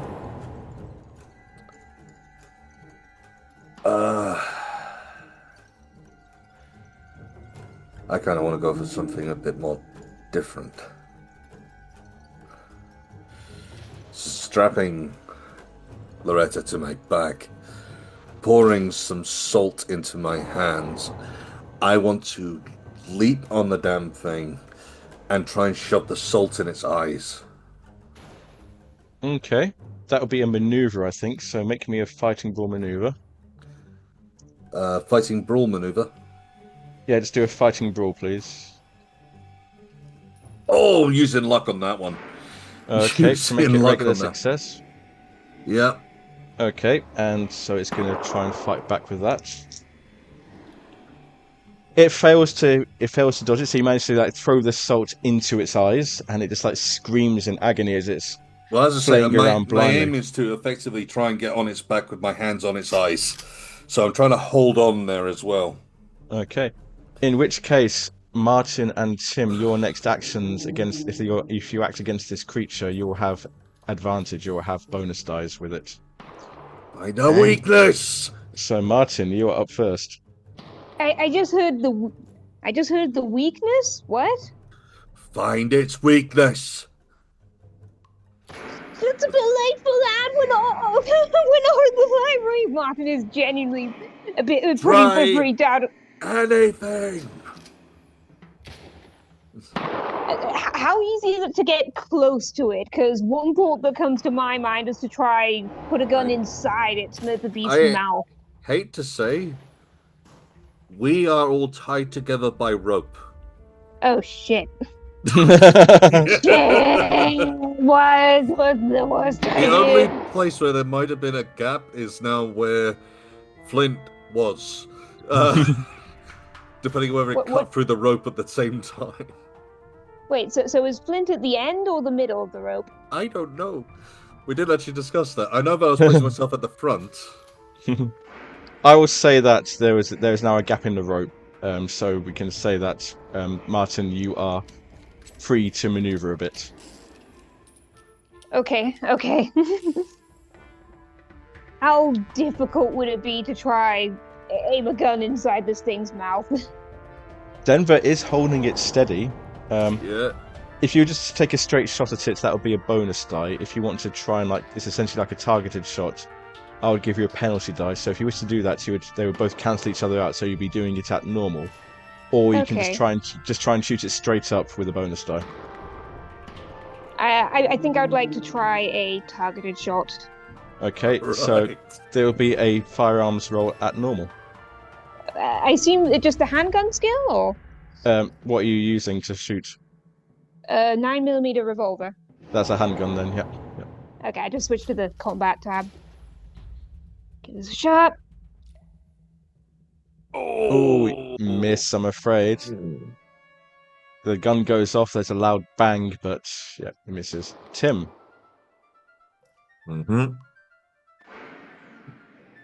I'll take a shot at it. With what weapon? Because you have a few to choose from. Can I use the shotgun? You can use the shotgun. Okay. I'll start with the short. Just the That is a hard success, so you do wing it, you do see the pellets go into it, but again, it's made of very, very tough skin, but you definitely seem to have hurt it. It's definitely... The baying sounds more pained than it did previously. We can kill it! You can hit it, you can hit it! Denver, this creature is going to try and shake you off, so it's another... If you're trying to hang on to it, it's going to be another maneuver, so it's going to be fighting brawl against fighting brawl. Okay. Oh, no! It scored another extreme, so it does manage to like shake you off and you fall to the ground, and it's looking around again. Maybe looking towards you, as you're the one who just came off its back. How's its eyes doing after the salt? It's still got salt in there. You can still see like its eyes are red, so it's definitely going to have like trouble seeing at the moment.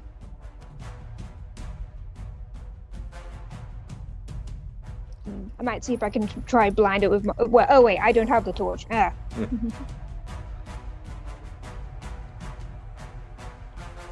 I might suggest to Tim that Tim try blind it with the torch to try give Denver more of a chance.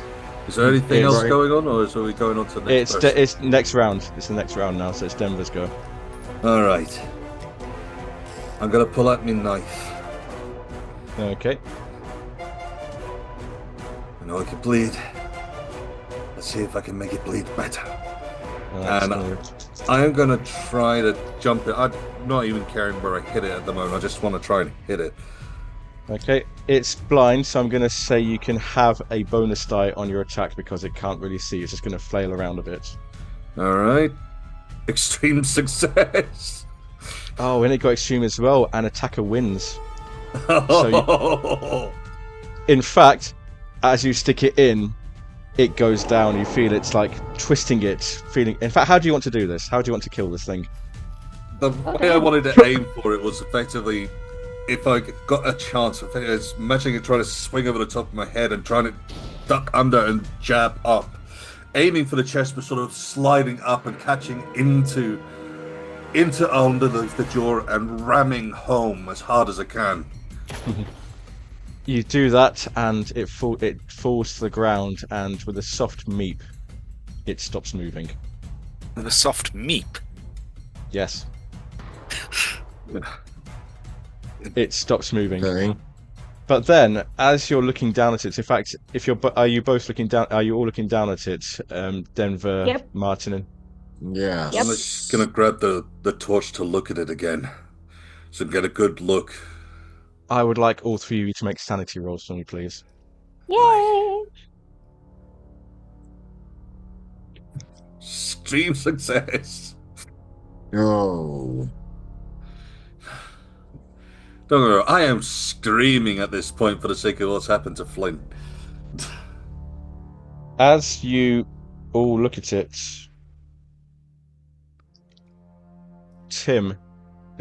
Denver and Martin, you will lose 1 sanity point. Tim, you will lose 1d6 sanity. As the three of you look down at the body of this creature, you see it shift and change shape. You see skin stretching or relaxing, and the creature changes, and before you lies the dead body of Eloise Vane.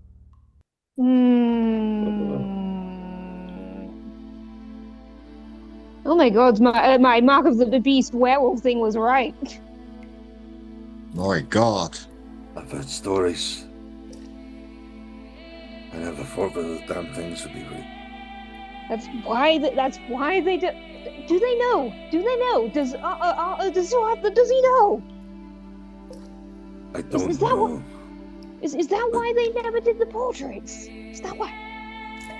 The other side of things, if they do know anything about this, they're gonna find out goddamn quick when she doesn't come home. What are we gonna do? First thing which I'm gonna suggest is that we're in a part of the cavern people don't normally go to.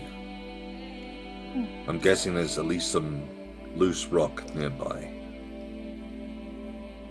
I am going to, first of all, for the sake of the limited bits which I have about lycanthropy and my knowledge, which is more the stories and history, I am going to personally take her head off and ensure it is disconnected. Placing a blue yellow stone between the neck and the head, lay it down and effectively make a burial place for her. I don't want to throw it down into the pit as much as I'm tempted to, just in case there's anything else that happens to be further down.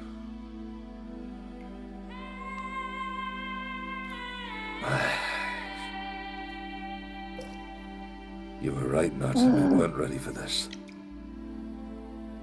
We weren't ready for this at all. Perhaps there's still a chance that we can stop it happening again. We know that this is where it's been. It's obviously been doing stuff around here. I just end up looking over to what remains of Flynn. Mm-hmm. Oh. How intact is his leopard? Oh. It's a bit torn and bloody. Is the head still intact? Yes, it would be, yes. Oh. I'm going to take the head of the leopard and effectively strap it onto my shoulder, almost like making a shoulder thing. Okay. Was it a leopard or a jaguar? It was a jaguar. Jaguar. Jaguar. And how is Flynn's body on the floor? It's not a pretty sight. Tim takes off his jacket and just puts it over Flint. Thank you, Tim. He deserves that much. He certainly deserves. He deserves a lot. He deserves to be alive. Yeah, we can't give him that. The problem is that we've opened up a bigger can here. I think it's fair to assume that we found out what happened to that woman who went home. I half wonder if I'm just sort of You want to look for more gingerly bodies? taking a look down and pointing the torch down into the depths. Can you even see the bottom? No, the torch just ends in blackness. I grab a rock and throw it to see if we can hear it hit the bottom. What are you doing? No! It's already too late. Just in case, if there's anything down there, damn it. Do you think there's more than one beast? How many howls did we hear at night? Oh, but Plus, that family has been around for generations. Think about the things they've said. They don't go out at night. No one sees them. What if this is just the female version? What if the males are still out there? Have you thought that maybe there's a reason why they look so old, or that the same faces seem to be popping up? What if they are all like her? What if the Carlyles are like her? The rumors and the stories, they all say that apparently it comes with an extended life, an unnatural. I thought that was a bit too much of a stretch, but we all saw the portraits.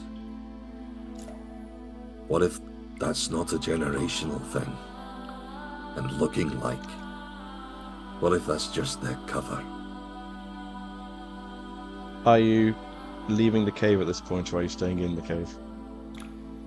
I think we'd best be getting out of this cave. Yes. You make your way. I'm just thinking, so like... And you did throw the stone down. Did we actually hear how deep it went? No, you didn't. Damn, okay. I'm just like... So we're concealing this? So we're not going to tell anyone? Who would believe us? We take... The problem... The head is right there. We can Martin, bring it back. Martin, that is a head of a woman of a respected household here. If we bring that back and try to make any claim that this was the beast or anything like that, the people that don't believe in it are going to think that we're murderers. The people who know it's true are going to know that we've done it. And the people in between are not even going to know what to think. We'll have a lynch mob after us. The This isn't ideal, I know. But we don't know who's the actual enemy. It could be any one of them from that town. Any one of them.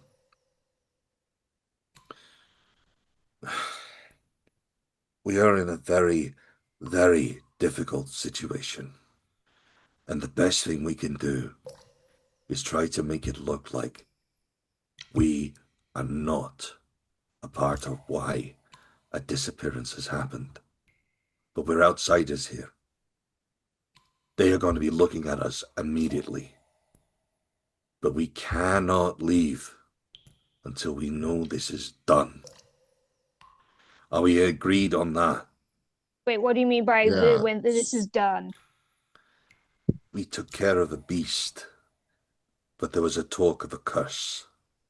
Yeah, okay. Make sure that this is permanently stopped. Yes, 100%. Exactly. This has turned into such a dramatically different thing than I ever thought when it first started. We are now becoming defenders against the supernatural. Things which were merely stories. Makes you wonder whether the next thing we're going to see is a damn vampire or something. Or if we've already seen one. As you exit the cavern, the night is still going. You probably just see the early first lights of dawn in the distance. And you hear what sounds like footsteps running towards you across the field. And you look and you see... Robin, what do they see? They see a weather-beaten woman. Looks like she's been rained upon a few times. Bit dirty, kind of...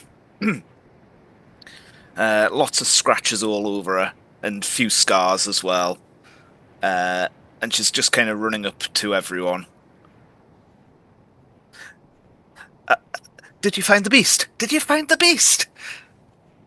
Wait, what was the name of the camper? You weren't told. We never found that out. Okay, I'll just ask. Were you the camper? I've been camping out around here for a few days. Yes. Well, unless someone stops Martin, he's probably just going to say, yes. So like we found one beast. And was it cute? Was it cuddly? Was it... This isn't one of those sort of things. Oh, was it weird? Was it unusual? Very. It was. Oh, excellent. I want to see it. No. Trust me, you don't. Oh, but I do. I love creatures of all shapes and sizes. We have taken care of that creature. It's gone. You mean you've killed it? Aye. We had to. But we were Why? not. Surely... It was our life or theirs. It killed one of us. Kill that damn Flint. Oh. I'm so sorry to hear that. God damn it, Flint. Why did you...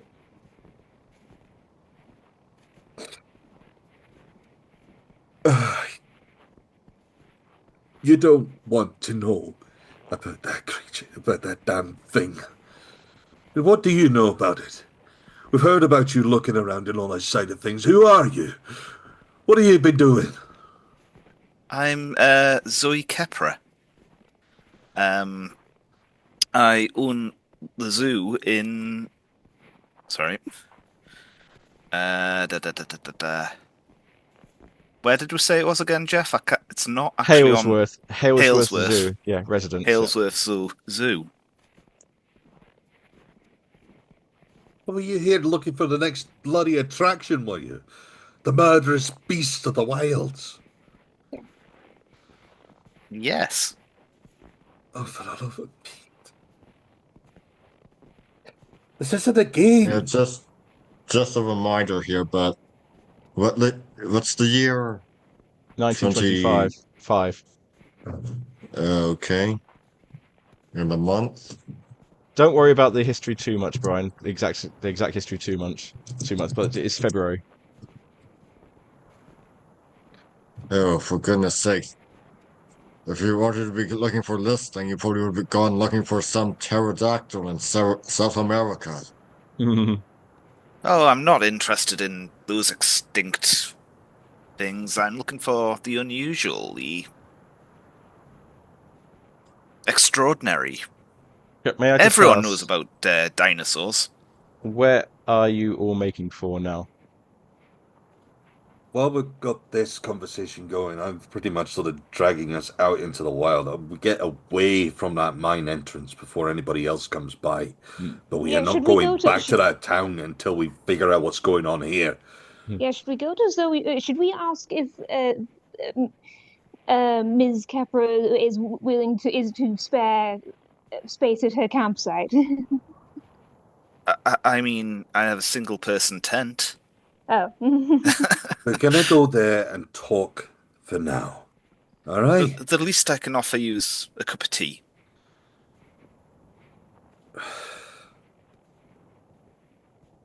I would appreciate a cup of tea right now. Zoe, I will say that from your investigations, and that's heavily in inverted commas, there's only been evidence of one beast that you've been able to find.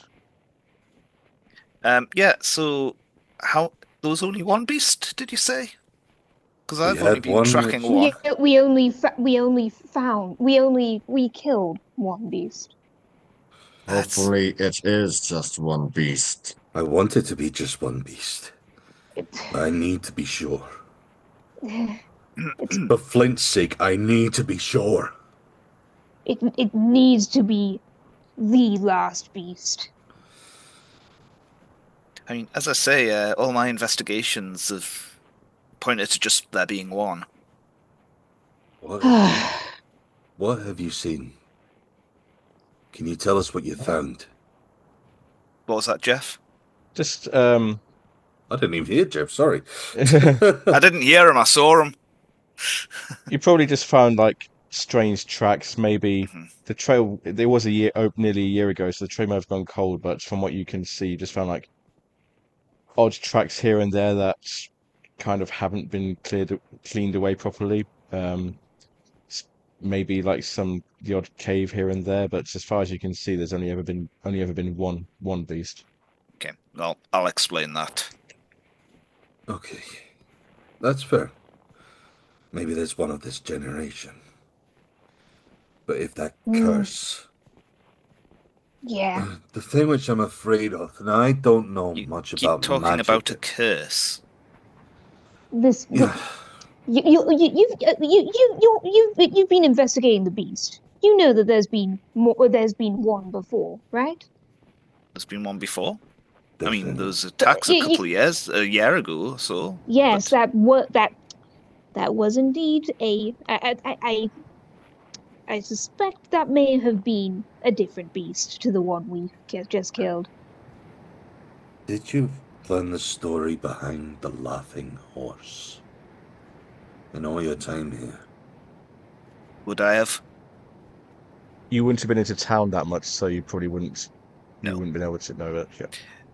That. I mean, I know it's a pub in the town, but that tavern was created to mock a creature exactly like we saw, and that was hundreds of years ago.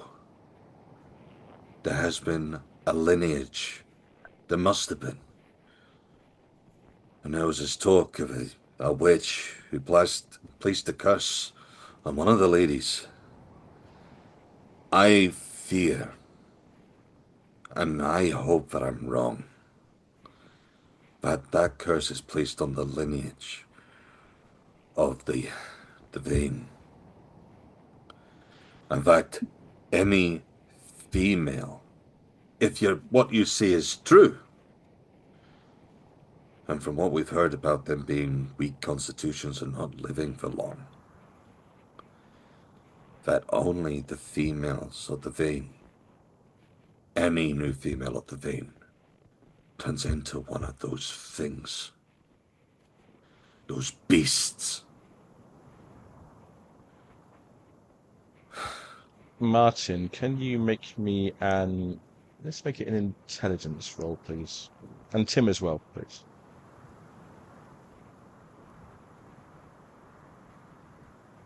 I feel like at this point where I'm just basically going off the handle. Oh. Hey! Martin gets it. Martin, you remember that Lord Vane said that his wife passed away a few years ago. He's not going to have any more children. So we have time. Lawrence Vane, from what you've seen, is not romantically involved with anybody. The chances of... So, Eloise was in her early 20s, so the next time you think to yourself, maybe the next time a creature like this occurs won't be for a long time yet. Well, at least that's something. And with the extreme success, you do remember that you do have more pressing matters in London to attend to.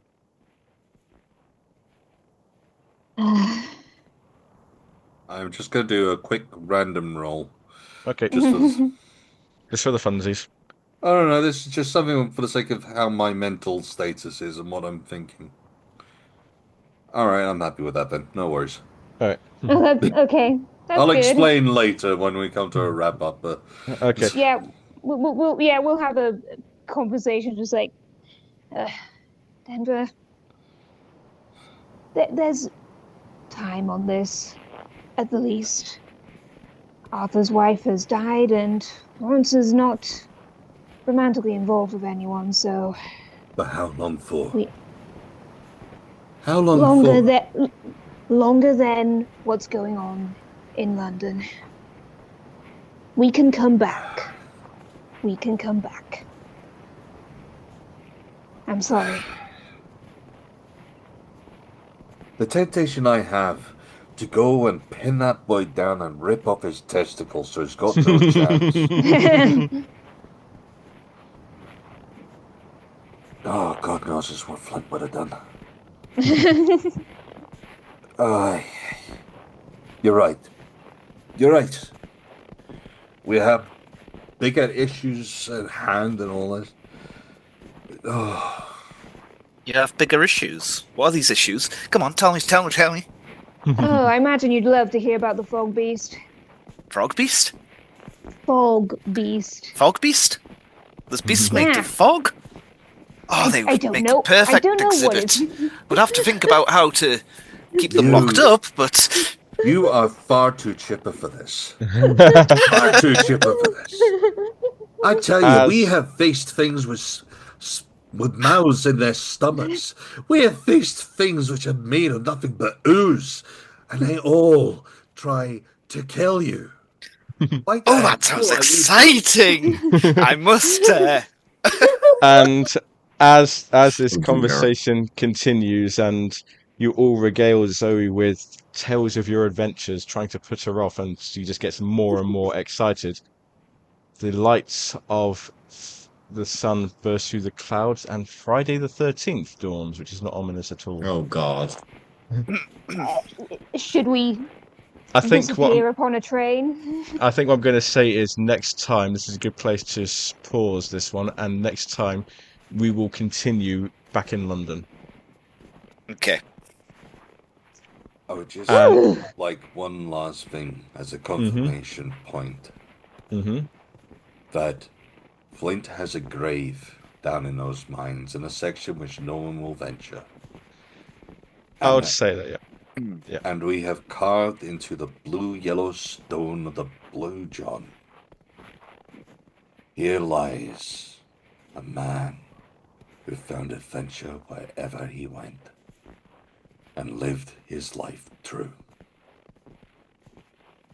That seems a perfect place to wrap up this session. Thank you all very much. That was a very climactic ending to this chapter.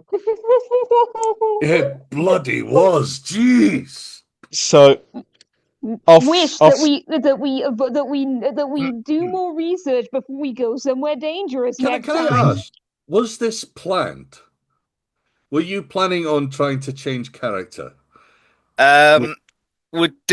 had a feeling that Flint was kind of potentially going to go out. We didn't necessarily know if it would happen. He was on about Clint would be his evil twin. he was on like 30 odd sanity, so the chances of him lasting much longer were very slim, and yeah. I think I did kind of target him a bit, but we had we were kind of expecting it. We talked it out. Logically, it was a logical thing, but literally just for the sake of one hit done. It was like, Jesus, either that's really planned or holy hell, we're in for shit. I'll tell you what happened there. So the creature you faced was actually a ghoul, and ghouls are terrifying creatures because they have. Where you guys only have one attack per round, they have 3 attacks. Mm-hmm. And according to the rules of fighting and combat, you have a reaction. Whenever anybody attacks you, you have a reaction to fight back or dodge. You can always do that, but once you've done that up to your number of attacks per round, which in your case is 1, thereafter, any attacks against you get bonuses. Oh, wow. So the second and third attack against Flint were at bonuses, and the third attack was an extreme, which impales, which is full damage plus damage die, and their damage is 1d6 base plus 1d6 damage bonus for their build. So that's a flat 12 already, plus the damage die on top of that, and I happen to roll a double 6. I'm sorry. I mean, that was a hell of a way to go, though, Flint. I'll tell you that much. Yeah, it was the cat ears that got you into trouble. it was the cat ears that got you into trouble there. Oh god! Because remember, everybody kept on running through the beast because they saw like the cat ears, and it just went for what it thought was like the biggest threat, and it thought it saw another of its kind. Oh wow! Oh, twice in the same week. I know. The first one was unexpected and very not planned unfortunate. at all. Very unfortunate. Yeah. Anyway, so a question for the sake of the beast, because obviously all the lore which we've heard of it so far would be blazing eyes, and was there any sign of that? You would have seen like red glowing guys, I think, but just like the dim light of the caverns. I didn't make a thing of that. Perhaps I should have done, but yeah, it would have been like glowing eyes, red glowing eyes. I was curious to see whether that was that. So the other side of it was, holy hell, this isn't the thing which we've been told about. Oh no! I'm also very intrigued that one of these appeared before the curse came about. Well done. That's the other thing that I was wondering if you'd pick up on. Yes. I'm glad that it came from a smarter part of the group. Me just constantly thinking, it's the curse, it's got to be. Not that my rolls would say it. Oh boy. In which case, oh wait, there's that one roll. Okay, so mixed. Yeah. All right. Let's go around and begin the wrap up. Let's go around and do our stars and our wishes. I'm going to start with Robin. Oh god, yeah, that. Well, first off, I'm impressed you've killed 2 characters in 1 week, in 2 sessions, you know? At least this one was expected. I don't know. Again, that kind of excitement of sort of new character. Slightly wild again, but in a completely different way. And I did think it was a hell of a good way that you took Flint out in the end. Wishes. I think I'm just interested to see how Zoe gels with the group, because currently she seems to be pissing Denver off. Well, look at what just happened. Does not know how to read the room, clearly. We'll go for Stanza next. My wish is still that we do more research before we go somewhere dangerous, because I know I, I know I as a player can be a bit unassertive. So like everyone's like, okay, we're going. I was like, wait, what? Because I was expecting like we would have another day of research. Because like there Oh, is still a lot of stuff we don't know. Just like, oops. I was, Start. I was going to be a bit unfair with you with that. If you had spent another day doing research, it would have started killing townsfolk. That's fair. That's fair. I did wonder, given the full moon, that there was if there was a time limit as well. Anyway. Yeah. Stars, two stars, I think. Like I think Mhm. this like the reveal of Roger Carlyle, Yeah, that was and a good Yeah. moment, actually. and also like that, and also like the moment of sort of like one of our combat characters getting nuked. So like was a very good in and out of character horror moment. I went and checked Martin's own health points. So like after that, I was like, yeah, I would be pulp as well. I have less hit points than that. So it felt so it was on brand for me and Martin to be like, what do we do? Uh, and wishes? I said my wishes we've Oh, researched, sorry, but sorry, sorry. I still think research is good. Hmm. Um, Ryan. Stars like that we got down to this beast, got it taken care of. Was expecting something like a beast of Bodmin more, but clearly not a big cat. Not that that would have been any better. Um, wishes no that no one dies in the next chapter. Yeah, yeah. And Hopefully not. Hopefully we will get a bit of time before the next death. and Ben. I mean, well, biggest star when it comes down to the whole side of things is that fight. Jeez, that worked so well for the sake of one taking out a character in a dramatic, brilliant fashion, I've got to say. Then throwing in that actually just sort of, I mean, hell, I literally sort of started coming with things off of the cuff and then jumping in, and the fact that stuff like that worked was incredible, and everyone sort of throwing in a parts around trying to just take it down in an uncouth manner because after guns have gone off and nothing seems to have happened, it suddenly makes you think, Jesus Christ, guns don't work on this thing. We need to find another way. Which is the reason why I started going for, oh, because I literally got immediately into, oh shit, oh shit, oh shit, salt. I have salt. Let's use salt. Yeah, that And is something I'm curious about what changed in terms of its apparent ability to be hit. But I can understand if there's a chance we may see another beast like this, so you might want to I've already told keep. you about some of his stats. The other one is they take half damage from firearms. ah, Right. Okay. Okay. It was. I was developing a bit of extra folklore in my head where it's sort of like it can't be killed in a night if it has howled unless it has killed. I was No, starting to think that it was along the lines of like blasting damage. I just didn't think that it was going to do anything at all, or that you need to get it really high to get that. So, which is the reason why I went for the knife. And thought, okay, if we melee can't, maybe we can cut it instead. melee damage is the way to go for it if you can survive long enough to use it. That's it. And yeah, geez. I mean, the wishes side of thing when it comes down as well, because as you say, this has been going on before all of this happens, and in a really twisted kind of way. For the sake of us leaving, I kind of want to hear more Hmm. about another beast, or there is something which happens from this because we don't know where the beasts actually come from. Our closest connection so far seems that the Vane seem to have a few connection points, but that's not to say that they are the ones. But my mind has immediately gone on to that side of things and thinking, oh God, they're a supernatural family somehow.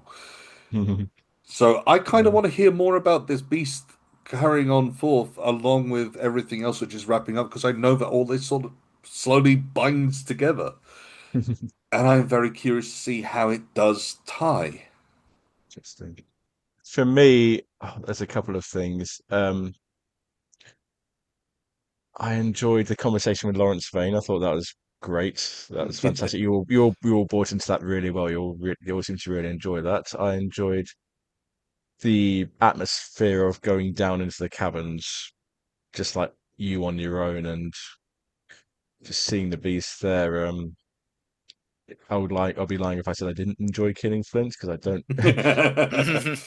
I'm not. That's part of what Call because we were talking. It's like what we were talking about earlier, Stan. So like the whole thing about horror and powerlessness because kind of built up a bit because Flint has been so used to blowing away threats in one shot with Loretta. He may have been becoming a bit overconfident on it, and now he's suddenly faced with a threat that isn't immediately resolved by shooting it with Loretta, and it kind of became his undoing.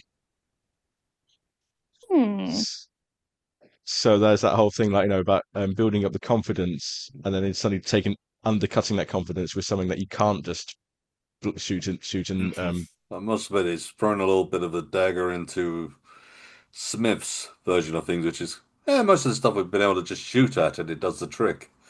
Yeah. To then get, oh no, that doesn't do it.